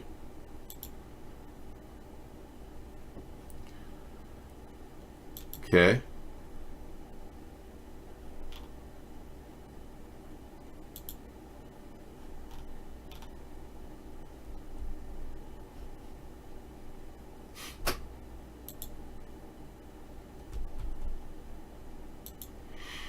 I'm going through some things I haven't seen. Ford, this is on a positive note we can end with tonight. Ford is actually adding 3,000 jobs and investing $1.45 billion into Southeast Michigan. This is a big boom for the Southeast Michigan economy. That's great. Good. Well, that's good to hear. Yeah, they're going to get 2,700 new jobs over the next 3 years for Ford factory in Michigan. That's the best news for Michigan I've heard in a long time. And Joe Biden was confronted at a rally about his son by some Trump supporter for InfoWars.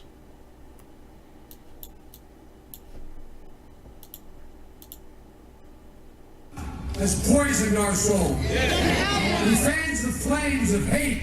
Hate groups, white supremacists here at home. Coming down the escalator when he announced in Trump Towers, he said he was doing it before he hit the ground floor. Remember what he said? He said, I'm going to take on those rapist Mexicans. Then he claimed, no, there's never been a president. That's a lie, Joe. There's never been a president. That's a lie. Oh, it is a lie. Yeah. And it was your son in the Ukraine.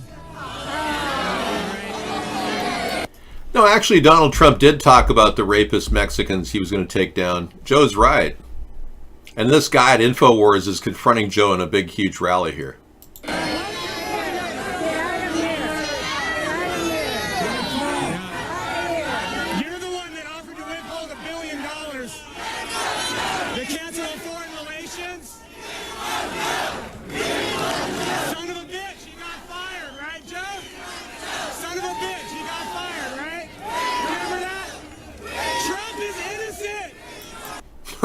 You know, the Trump supporters are so desperate to convince him themselves and everyone else that Trump is innocent that they're willing to hang up a rally at Joe Biden's, and they're putting, you know, paid rioters in there from InfoWars of all places to push this agenda. InfoWars, in case you didn't know, is working. They're like a shill for the Zionist elite. Now they're fighting and attacking Joe, who's also a Zionist, ironically. You know, the kid thing is an ongoing investigation. Let's just put it that way. But at this point, if Trump can't prosecute Joe Biden, he can't do diddly squat. In fact, I haven't heard Trump do anything.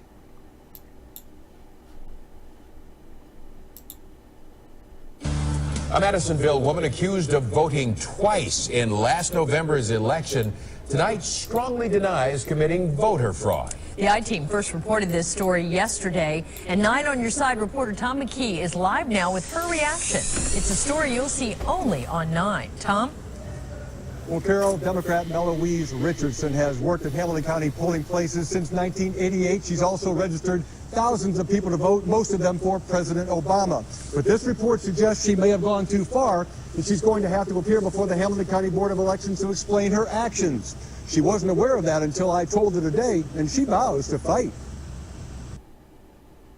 There's absolutely no intent on my part to commit any voter fraud. That's what a surprised Meloise Richardson told me Wednesday outside her Madisonville home. However, those words were quickly followed by these. Yes, I voted twice. Richardson said she mailed in an absentee ballot but feared it would arrive too late to be counted. I, after registering thousands of people, certainly wanted my vote to count, so I voted. I voted at the poll. Then there's the finding that Richardson's granddaughter, India, a first-time voter, cast 2 ballots and that Richardson sent in one of them. I absolutely voted an absentee ballot for her. I did let her know that I was getting an absentee ballot for her and sending it in. This is a common mistake. I don't know. This is not some woman that's voting 50 times. I mean, that's ridiculous. Talk about making a mountain out of a molehill.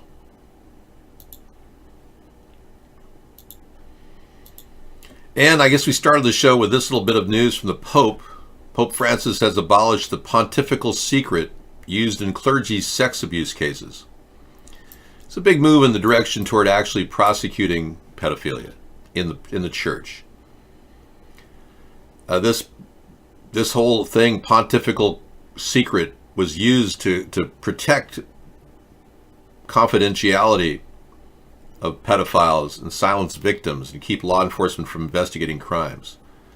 So in a new document, Pope Francis decreed the information in abuse cases must be protected by church leaders to ensure its security, integrity, and confidentiality. But he said pontifical secret no longer applies to abuse-related accusations, trial, and decisions under the Catholic Church's canon law.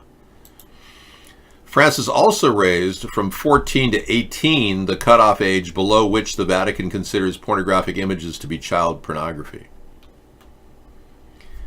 So apparently some of the priests in the Vatican who have child porn are going to have to get rid of it now.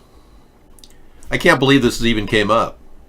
But apparently he had to say that because apparently they've been keeping kiddie porn at the Vatican. Yeah, I know. So apparently he's going to have to deal with a lot of things to deal with this problem.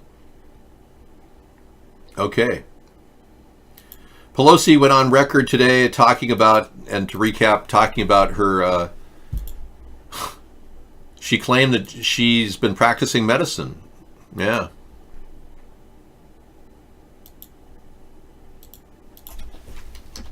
Let's see if I can pull this up.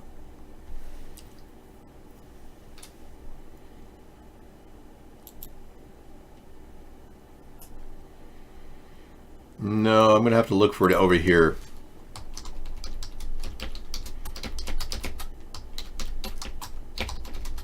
We led with a story. It was really kind of amazing.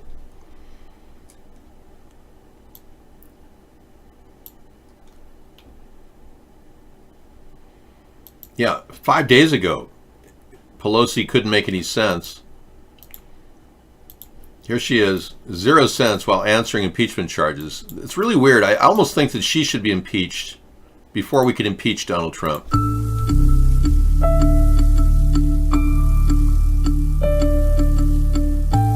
She was intending to defend the strength of Democratic articles of impeachment to the waiting media, but she sounded like she could barely convince herself. And I believe she's got weak articles of impeachment here. In particular, Pelosi was asked why Democrats resorted to a morass of amorphous accusations against Trump, abuse of power, obstruction of justice, instead of something specific and provable like bribery. Her explanation amounted to, because she said so.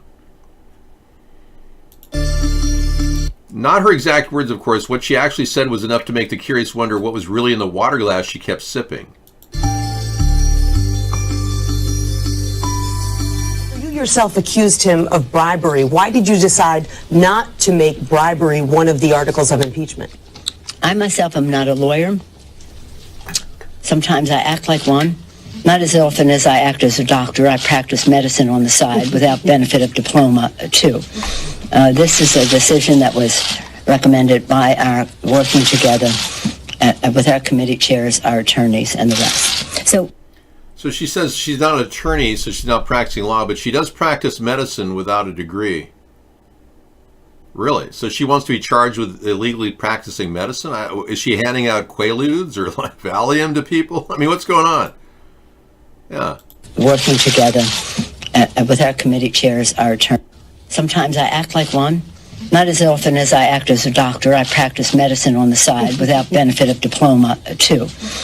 This is a decision that was recommended by our working together with our committee chairs, our attorneys, and the rest. So the articles are what they are. They're very powerful. They're very strong. And they are a continuation of a pattern of misbehavior on the part of the president. People are realizing when they see what that was, they think, the public thinks, that they should be determining who the president of the United States is, not some foreign power. They think that no one is above the law. We think, and say they, that the president should be held accountable, abuse of power, obstruction of Congress. That is the form it will take. It's no use having a discussion here. This is a discussion we will take to the floor of the Senate. Yeah, good luck with that, because there's not a lot of teeth in this entire impeachment process. It's pretty pathetic. That's going to wrap up our evening for my extended show. Thank you for watching. I will be back again tomorrow for Wasteful Wednesday, but we'll have videos till about 1-ish in the morning. Thank you for watching. We've got a lot of things in the lineup tonight.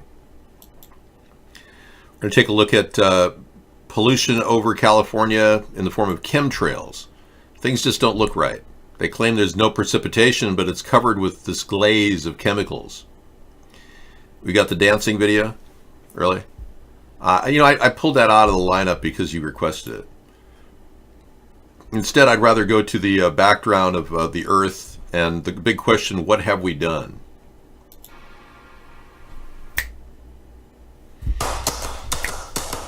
All right, see you later, everybody. Take care. Have a good one.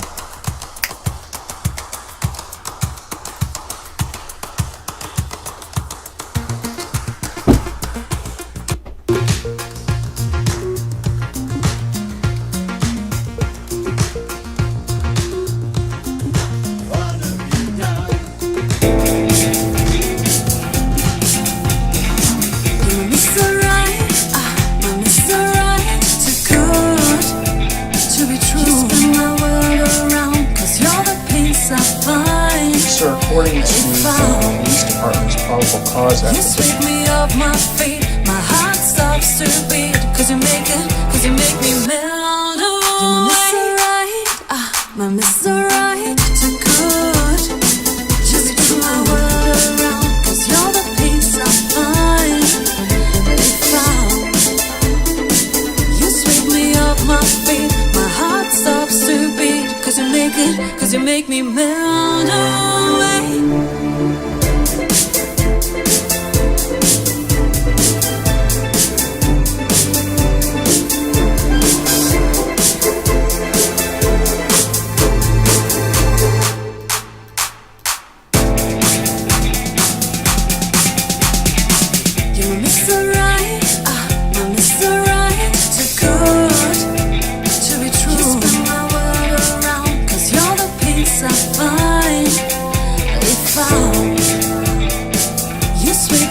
My feet, my heart stops to beat. Cause you make me melt away. You're my Mr. Right, my Mr. Right, too good to be true.